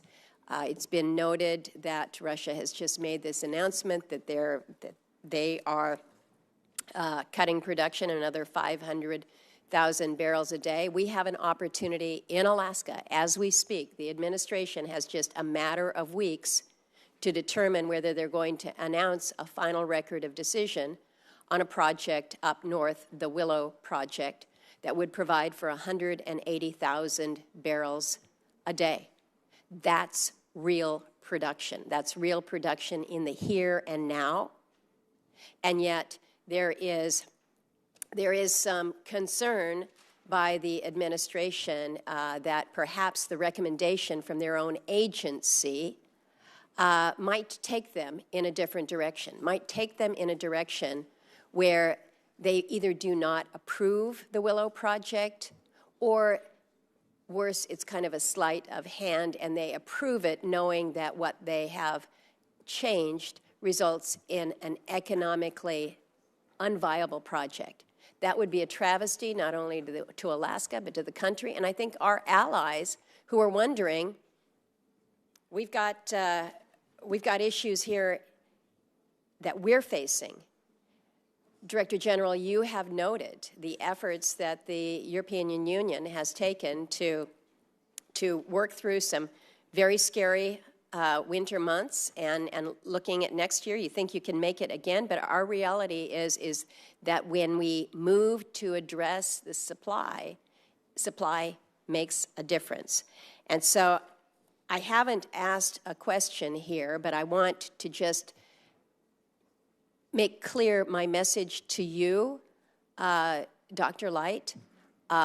You may say that this is a decision within the Department of Interior and your energy, but you're also part of the administration, and I would kindly ask you to take back to the White House the imperative of what it can mean to bring on meaningful production in this country in an area where we are poised to refill that pipeline that we built in the mid-'70s. I want to direct a question to you, Director General. I spent a lot of time with our Arctic partners. I was in Norway just recently, and they shared with me how they had really ramped up their production of natural gas to help offset Europe at this time of real crisis with supply. And it has been remarkable what they have been able to do just as one producing nation there. And when I asked them, well, how sustainable is this? If this continues, and again, we've got a new energy world in front of us, can you continue to meet that demand? And it's not unlike what we face here. It's about the capacity. How do you move it through existing pipe? So my question to you is, have these discussions continued at a level where you are looking to the longer-term solutions of additional supply within Europe that can help move the European Union forward? Thank you, Senator. And indeed, we have had as an immediate focus to get through that first winter of crisis, that first year of the war, to make sure we got that securely. And I've outlined the mechanisms, the instruments we've given ourselves. The next focus was then at the coming years, the coming winter. How do we fill our storage for the coming winter? How do we put more renewables online, more alternative energy sources online? And how do we reduce our consumption so that we can help contribute also to stabilizing global markets? And the focus then is on the years after that. As I've said, the next winter looks encouraging. We have done what we can. We still have to be careful. There's no room for complacency, but we are prepared. If we look between now and 2030, we can see that global energy markets and the natural gas markets will remain tight. There will be some supply-demand gap, and so we need to respond to that together. Our planning in terms of how the energy system stays both secure, affordable, and sustainable goes to 2050 with the Green Deal plan for the changes in the system. And that includes all the different relevant energy sources. We have mentioned natural gas as part of that transition that will stay with us over the coming decades, significantly increased levels of renewables, continued nuclear as part of the European energy system, and a continued effort and investment into energy efficiency to lower consumption. So that long-term planning is very much part of what we do and part of what we do together with our member states. Each member state is responsible for its own energy mix, and each member state draws up a national energy and climate plan for how to achieve the targets for 2030 and beyond. So there's a close coordination as part of that. You mentioned Norway. We have seen significantly increased supplies from Norway, primarily of pipeline gas. We had, in the second half of last year, the very important opening of the Baltic pipe that transports natural gas from Norway to Poland. So that has been a very important contribution to making that part of Europe energy secure. But we also recognize the vulnerability of those pipelines as well, something that the ranking member has focused on as well. Thank you, Madam Chairman. I'm well out of time. Thank you. Senator Cantwell. Thank you, Madam Chair. I want to thank the chairman of the committee and Senator Murkowski for leading the charge last year in banning Russian energy imports. And commend the administration for putting a price cap on Russian oil to help cripple Russia's key revenue efforts in funding its war. I think the vast majority of Congress and the American public agreed that we needed to continue to punish Putin and his cronies for the outrageous assault on Ukraine. I think what we also need to think about is how we continue to learn lessons here and move forward to make sure that our economy is not as vulnerable to the continued role and pain from various markets, and to continue to make investments that are going to help us diversify off of the sources of energy that we are on today. I do want to focus on an aspect of this hearing, though, and that is the vulnerability of our nation to cyber attack, our pipeline to foreign agents. The weapon here is not withholding oil or natural gas supplies, but rather disrupting them. I see a nod already from the Director General. The Colonial Pipeline System cyber attack 2 years ago was a wake-up call, exposing the threat facing our nation's pipeline infrastructure. And it was not just pipelines. According to CEO who testified before this committee on cybersecurity threats last year, Russian hackers got dangerously close to knocking out a big chunk of the American grid. And the Russian malware they used is still out there. So after Colonial Pipeline, as well as the Texas Big Freeze event, it became clear that we can't ensure the reliability of the bulk power system without ensuring the reliability of the natural gas pipeline. And the two are linked, our bulk electricity system and our energy pipeline system. So this committee, thanks to the leadership of Senator Manchin and Murkowski, recently directed FERC to establish incentives for cybersecurity technology investment in the bipartisan infrastructure bill. But I believe more needs to be done. Then FERC Chair Chatterjee and Commissioner Glick called for a 2018 mandatory cybersecurity standard for pipelines, and with the help of the North America Electric Reliability Corporation, NERC, and FERC, they have approved and enforced vital mandatory cybersecurity standards for the electricity system. These standards work and have been around for over a decade. But as I understand it,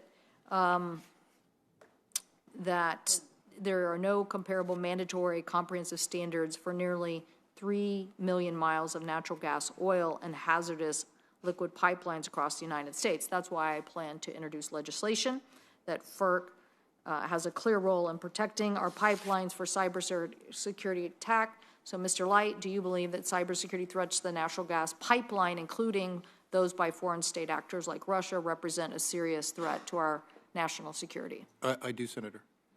Okay, thank you. Well, we'll look forward to working with the administration then on trying to get that done. Absolutely, Senator. And can I say, yes, can I add one quick thing? Just yes, that it's not, I think we have been also working out of my office, in particular on strengthening cybersecurity also with our partners in Eastern and Central Europe. We started with Ukraine.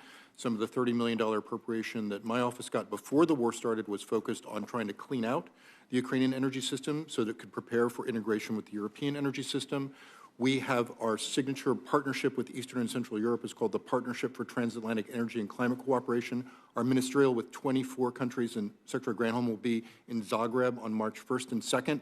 We have a working group on cybersecurity that I co-chair with Lithuania and several members there, so we can use the abilities that we have at Idaho National Lab, at PNNL as well, to train a number of governments in the region also to know how to hunt out, find, and secure themselves against cyber attacks from actors like Russia. Thank you, Dr. Light. Appreciate that. Senator Lee. Thank you.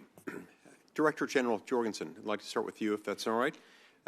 In your opening statement, your written statement submitted to the committee, you have indicated that you have, in your words, doubled down on a clean energy transition, and that recent events have quote, proved that European institutions and democracy are robust and prepared for the challenge, close quote. Recent events, however, tell a little bit different story, a slightly different story than that. Russia extorted the EU by throttling gas flows into the continent, and member countries started the winter with severely depleted natural gas stores. EU energy prices doubled in many member states, and mercifully, the EU was bailed out of a dire situation when 56 million 56 billion cubic meters of U.S. natural gas came through, along with an unusually mild winter. We saw Green New Deal member states cutting down old growth forests and starting coal-fired power plants just to keep warm. These are not necessarily signs of things going well. So what can you tell me about what steps the EU is taking to ensure that we've got proven, dispatchable energy sources that will be available in the future when these interruptions occur? Because, as I'm sure you would agree, burning wood is one of the dirtier things that people can burn. Indeed. Thank you, Senator, for the question. I think there is a history until the 24th of February 2022 and the history after that. Before February 2022, before the 24th of February, we were highly dependent on Russian fossil fuels as part of our energy mix. As I mentioned earlier, we are net importers. We don't have significant domestic extraction of energy, and so the most domestic source we have is renewable energy, and we have invested in that to build that out as part of our energy system. Is sawdust considered part of that? Sawdust, wood chips? I'm told that by some definitions, those are considered renewable when they burn the pelletized sawdust. Part of our renewable mix is what we call biofuels, and we have sustainability criteria to make sure that there is not a negative impact overall on the environment and climate in using biofuels as part of the energy mix. From the 24th of February 2022, very shortly after that, we decided to reduce that dependence on Russia. We decided that that was not an acceptable situation. This was decided unanimously by all European heads of state and government. And what you've seen since the 24th of February last year is a significant reduction, more than a significant reduction, a cut in that dependence on Russia. We got through that year without any shortages. We got through that year with secure supplies. We got through that year, as you said, with very high energy prices as a result of the global energy crisis, as a result of that global supply-demand Even gap during in natural mild gas. winter, right. Thank you. I've got limited time. Dr. Mikulska, now you described the potential impact of EU countries, in effect, crossing their fingers and not purchasing long-term gas contracts, hoping that they'll be able to sort of will themselves into carbon neutrality, hoping for the best, despite past performance and no sign that they're going to be able to do that. What impact could this have on Russia's ability to continue to use natural gas as a geopolitical tool for economic extortion? Well, we do know, as the many tables here have shown, that the Russian gas is still flowing to Europe, both via pipeline and as LNG, which speaks to the persistence of that fuel. While EU was able to ban oil in most of the cases, this has not been the case for Russian gas. And that creates instability that's there. Thankfully, there are ways in which LNG imports can be ramped up. However, for the next 2-3 years, those LNG imports will be limited by the supply. So there is a big problem with potential instability, volatility of prices, even if the storage that's currently at really high levels remains at high levels. Right, this could all lead to a problem, I assume, if, especially, what I'd like to know is what would happen if American LNG were no longer available to flow into foreign markets, particularly into Europe. I ask because on the domestic front, we've seen extraordinary efforts by the current administration to prevent future oil and gas exploration. What would be the effect of that if we no longer had American LNG to go into global markets? It's almost hard to imagine, so I'm hoping that's not going to be the case, because what U.S. LNG is helping with is making that markets more commercial, depending on supply and demand, and in a way actually reducing the volatility that could be caused by political actors. And I think that's very important. We will see potentially high prices based on shortages of supply and hikes in demand. but having those shortages based on political decisions of foreign actors that are not friendly towards us or our allies is the biggest problem. And we've seen this with Russia and the war in Ukraine. And that's something that we would like to absolutely avoid.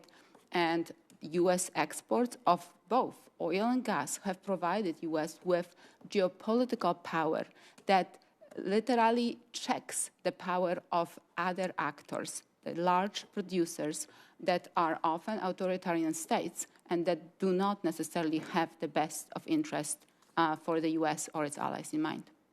Thank you. I see my time's expired. Thanks. Senator Ono. Thank you, Mr. Chairman. Ms. Jorgensen, I commend the EU for its decision to reduce its dependence on Russian oil and to lend a lot more support for renewables. That's exactly what Hawaii is doing. It's going to take all of us to stop the Russians. Hawaii has made a lot of progress towards its renewable energy goal, reaching over 40% last year. But it is still the most petroleum-dependent state in the nation. And basically, Hawaii started off being 100% pretty much dependent on importation of oil from outside of our state because we are not an oil-producing state at all. So after Russia's invasion, people in Hawaii faced high prices at the gas pump and on their energy bills. Not the only state to have that experience, but with Hawaii with increases of 10 to 20% due to the use of oil to generate electricity. Unfortunately, oil prices have come down, and the addition of new renewable projects is set to lower bills across Hawaii. Ms. Jorgensen, your testimony mentioned that the EU has, quote, ensured tailored support for vulnerable households and businesses to withstand high and volatile energy prices, end quote. What are the policies that you think have been helpful to people in Europe? Thank you, Senator. Indeed, households and businesses across the European Union were faced with extremely high energy prices during this crisis over the last year since the war and before the war, as Russia was starting to weaponize energy and bring up prices. We've put in place a series of measures.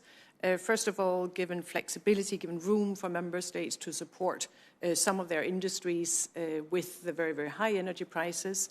We have created fiscal space to compensate consumers, both households and businesses, through a revenue cap and electricity generation and through a solidarity contribution. So we have created instruments at European level, common European instruments, that gives room for member states to provide the compensation and help households. One of the issues we're seeing in this energy crisis is we, of course, need to maintain the incentives for demand reduction. Continued demand reduction is necessary for the European Union to remain energy secure. We need to act both on the demand and on the supply side. And so in order to do that, we have sought to design the measures in a way that did not take away the energy-saving incentives that high prices do constitute. So what role do you see for the additions of renewable energy in the European Union for reducing the level and volatility of energy prices in the future? We see a significant role for renewable energy in that context, again, both for our security of supply, for our resilience, and for our climate targets, our climate goals. We have already last year accelerated significantly the build-out of renewables in the European Union. A significant amount of gigawatt was added. What we did to achieve that was both to facilitate our permitting rules, to accelerate permitting, because there's typically some delay in the procedures for renewables.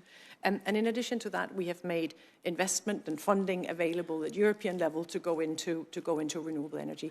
We will continue with that over the coming years so as to achieve the targets we have set ourselves for the renewable share. What are your targets in terms of reliance on renewables? Do you have a percentage target? Because Hawaii is seeking to be 100% renewable for electricity by 2045.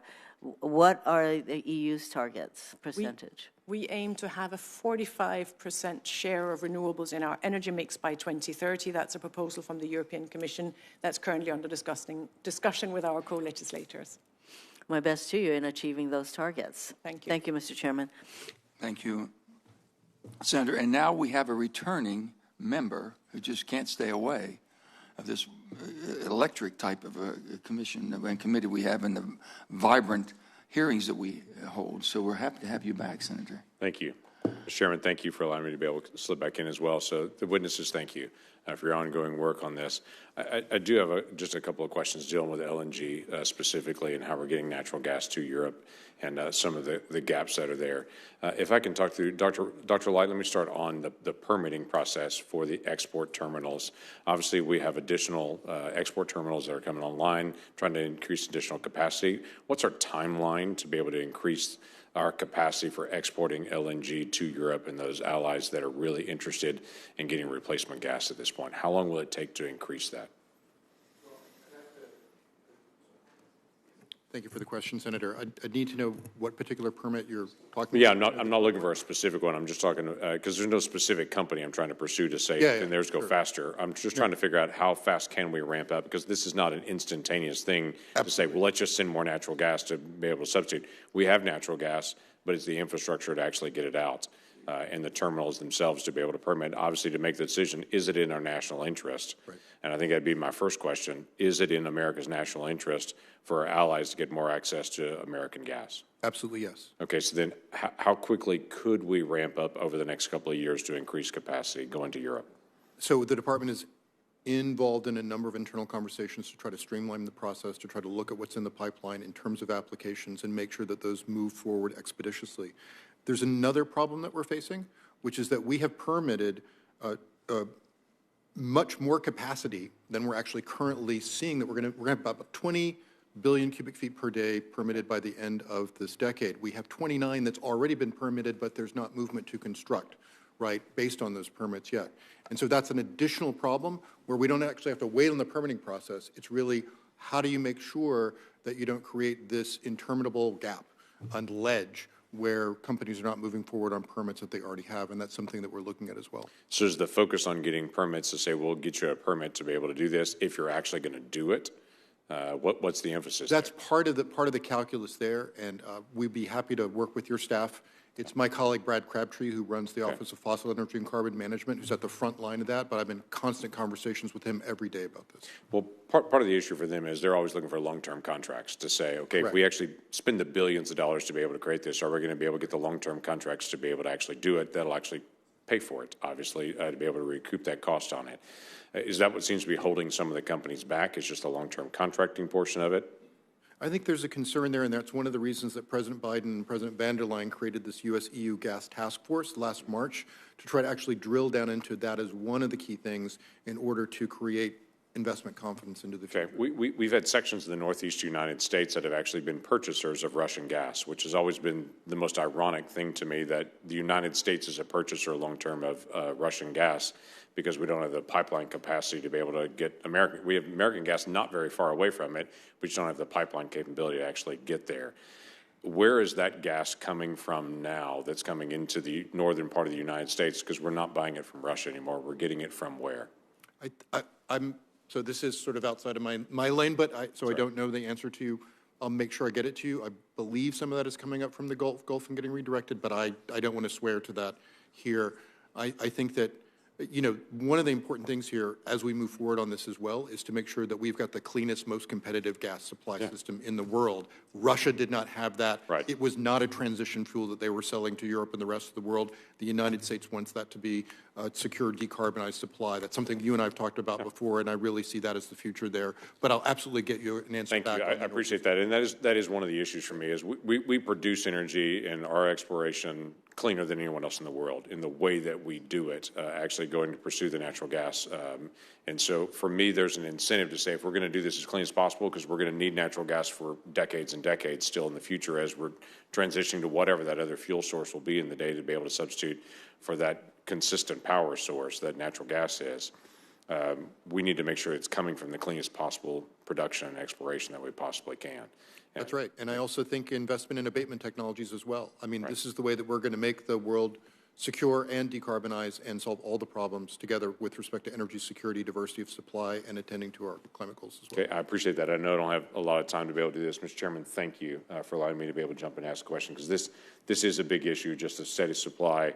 We've obviously got a lot of natural gas companies here that are producing, that are hoping that they're actually helping support global peace, quite frankly, and not only American stability of our energy prices, but also the engagement. Pipelines to move them, right? We have to have the pipelines to move in. We have to have the export terminals to be able to get it there. They've got to be able to regasify on the other side as well. But there's also the contracting portion. Well, Senator, you're always welcome to come back anytime you want. Thank you. We appreciate it. Let me just finish up real quick. Dr. Light, if you want to talk about the IRA and the effect it's having, and basically, my problem, as you know, is that bill was designed to be energy secure. It was a balanced approach, and I think a lot of people have been misled because, and honestly, the administration has sold it as an environmental bill only, or they used that more to their base, and I've been very engaged with them trying to change and be accurate. But as you see that bill, basically for a 10-year period, the bill is designed to have the United States of America totally energy independent. That means we'll produce more fossil, but we do it cleaner than anywhere in the world. So as we replace to our friends around the world, they're getting the cleanest extraction of gas and oil and coal even than any place else. And that helps the climate tremendously from relying on the dirtier areas of the world that produce and not with the environmental oversight, such as methane capturing, carbon capture utilization, things of that sort. So if you can just speak briefly on that, and I'm having a problem with the permitting too. We are slow on permitting, you know that, and we've got to speed that up in order to do the job. I don't know if you all understand that basically all the people who want more renewables, we tie the two together. There's not going to be any big movement on more wind out on the Gulf unless we're extracting gas and oil from the Gulf. There's not going to be large projects as far as solar projects on BLM land unless we're extracting the critical minerals that we need and other resources that we have. I don't know if they're really realizing they're inextricably connected. Can't do one without the other. That gives us a balanced approach. So no matter, all of us have reasons to want to decarbonize and be environmentally friendly and understand a responsibility. On the other hand, the risk that we take and the dependency that we have and our allies have on what abundance that we have that we can produce for at least the next decade depends on us being accurate with that. So if you have any insight on that whatsoever, any comments. And then, Director, I'm going to go to you, Director Jorgensen, to see your European comments on the IRA, which I know, with all of your friends sitting behind you, is going to be quite lively. Thanks very much, Senator Manchin, and for your leadership in creating this astounding revolution, frankly, in energy legislation, the likes of which I don't think we've seen in the world before. This is our all-of-the-above energy strategy. Right. It is the only way we're going to see a real transition to net zero emissions in the world, in the energy sector, which is going to actually provide security of supply and will not increase prices, which will not hurt consumers. We've got all across the board, all the chips are covered, from renewables to nuclear, advanced nuclear, to abated carbon energy. I will say one thing, if I may interrupt you 1 second. The whole reason we call it the Inflation Reduction Act, if we put more product in the market, pure economics, so you put more product in the market, you have better pricing. So you're helping the consumer. That was the reason for what we have done. And exactly right. And it also attends to those over-the-horizon technologies, clean hydrogen, everything else. I have to say, sir, that you have created, it's not only here in the United States where we have this vision and now the resources to do that and seriously move forward on it. Unstalling conversations about carbon capture and sequestration, making that a reality, finally, is that it's inspired the world. I was in Bangalore, India last week for the G20 negotiations. I got to tell you that India is ready to move forward on green hydrogen, on carbon capture and sequestration in a way that they can scale up in a way that's amazing. If you look at over 1 billion people then, in a energy system that's using that, as well as now they want to talk with us about SMRs. So that is coming from the capacity that's been created by this legislation. If you can see the United States partnering with countries like that, countries in Europe, other countries around the world, that is where we are seeing an investment in new energy technology as important as the investment, frankly, in military technology that we had before, because it will really give these countries true independence and true security of supply. I appreciate it. I know you're hearing a good bit as you go around, too, and we've been hearing it. And now to hear from our dear friend, Dieter Jorgensen, on your perspective of this. And I've heard from your colleagues, and we hear you loud and clear. So tell me how it's working, or not working, or challenging. Thank you very much, Senator, for that opportunity. So the Inflation Reduction Act, there are two perspectives that I would like to draw out. Now, the first one is that it is welcome that the United States is investing in green technologies and clean technologies, investing in climate change. That is good in terms of technological developments, innovation. It can help lower costs. So that is a welcome overall direction that is closely aligned with what we're doing in the European Union. We welcome that partnership and look forward to continuing that partnership. And our President, Ursula von der Leyen, has very clearly welcomed that direction of the Inflation Reduction Act. At the same time, we are deeply concerned with some of the elements of the Inflation Reduction Act that are clearly discriminatory. There are domestic content requirements. There are requirements that will make it more difficult for Europe to attract investments, more difficult for Europe to go through, more difficult for Europe to stay competitive. If I put that into the wider context of the global energy crisis we are in and the current geopolitics, we are each other's most important trading partners. We are each other's most important investment partners. So we have an interest in both of our markets continuing to develop, to remain competitive, because that can help innovation, that can help energy security, that can help create the technologies that are necessary for the future. So I think our take on that is we need to work together to solve those concerns, and we welcome the engagement we have seen from the US on this. We need to continue that work to find solutions to the outstanding concerns and to the discriminatory elements of the Inflation Reduction Act, so that Europe can also remain competitive and our partnership can remain a fair and open one. Well, let me give you a little bit of insight how this all came about. It came about because we were not able to help our allies with the Ukraine war, what it created in EU, and that was the purpose of having energy security here. I couldn't get this administration to move in that direction because they were moving more towards just everything on the renewable end of it. Well, that's fine, and that's aspirational, but it's basically not reality. It's not what we needed. We needed hard fossil in order to replace, but we can do it cleaner and better. So we put more for carbon capture utilization. We went from $55 to $80. We went from $30 to $50 on utilization and sequestering. We went to 80. 50, was it 50 or 55? Huh? We went to 60. Went to $60 on utilization. So we really upped the ante to find the new technologies that we can, and that was the whole thing. We're just trying to mature the industry and all these new technologies. The difference what we used, I'd always been criticized. I've had a lot of my colleagues on both sides of the aisle, especially on my side of the aisle, criticize me for not adapting to cap and trade or carbon pricing. And the reason I didn't do that, and the reason I thought it was wrong, because once that pricing gets absorbed into the market, there's no resources going to find the cure or find a new technology. So we incentivized it with the money we put towards this, that'll mature it quicker, that we can share with you all and the rest of the world that wants to get less carbon, but be able to be realistic and meet the needs of your energy. We did that. The other thing is you all had a concern, and rightfully so, and I've heard you all loud and clear, concerning on basically when we said we're going to secure our critical minerals from North America or from free trading governments with countries with free trade agreements. We need to expand that to our NATO allies. We understand that. And I'm trying to work through that. We're trying to get a score on that to find out what it does. So basically, so we have a reliable source, all of us do in the free world, have a reliable source of these critical minerals that can't be held captive, which we are right now by China mostly. But really Russia, China, whether it be Iran, whether it be North Korea, countries that have nothing in common with our way of life and our desire to govern in democracy and freedom. So those are the things we're concerned about. We can work through that. I think what we're going to see is I think Europe is going to move more in a competitive mode as far as, competing, and that's what it's all about. That's what we've been so great at. All of us have been. And the things that we have done together, it's amazing since World War II. We can continue to go into the 21st century and on into the 22nd century if we do it together, and we understand that. The allies, the value of the free world is based on allies and relationships. It's not based on one superpower. We know we can't do it without you, and we know that. And we're going to have to make sure that we all go this together, if you will.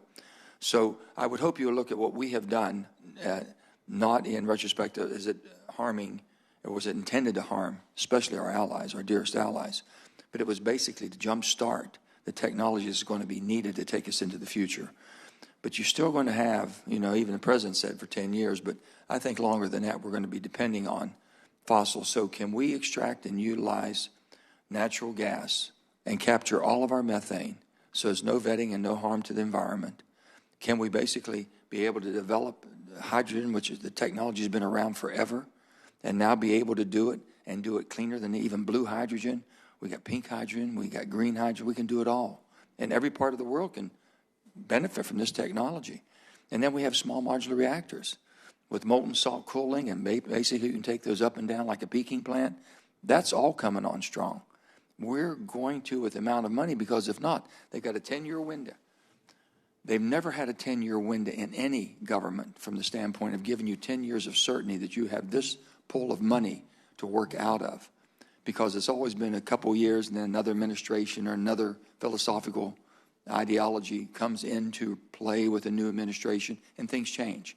This one's locked in and funding secured from the 15% minimum tax that we have on our largest corporations. So we think it was a win-win, but we want to share that, truly. I don't want anyone to think. And when you see something that's being hindering or that you think it's been an obstacle, just let us know, because I think you brought to my attention. I appreciate very much. And we are working now. We've been working with the Secretary of Janet Yellen and of Treasury to make sure that we're able to apply this properly. So hopefully you know that we value your friendship, your relationship, and most importantly, the allyship that we've had, that the free world has basically profited by what we've been able to do for the last 60, 70 years. We intend to do it for a lot longer. So I want to thank all of you for joining us. Dr. Mikulski, thank you for making an effort to be here.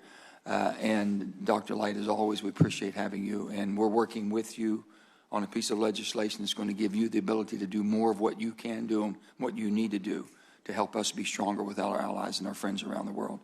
And again, Director General Jorgensen, thank you so much for the effort that you made to be here and how much you've added to this hearing. I appreciate very much. Members will have until the close of business tomorrow to submit any additional questions for the record, and the committee stands adjourned.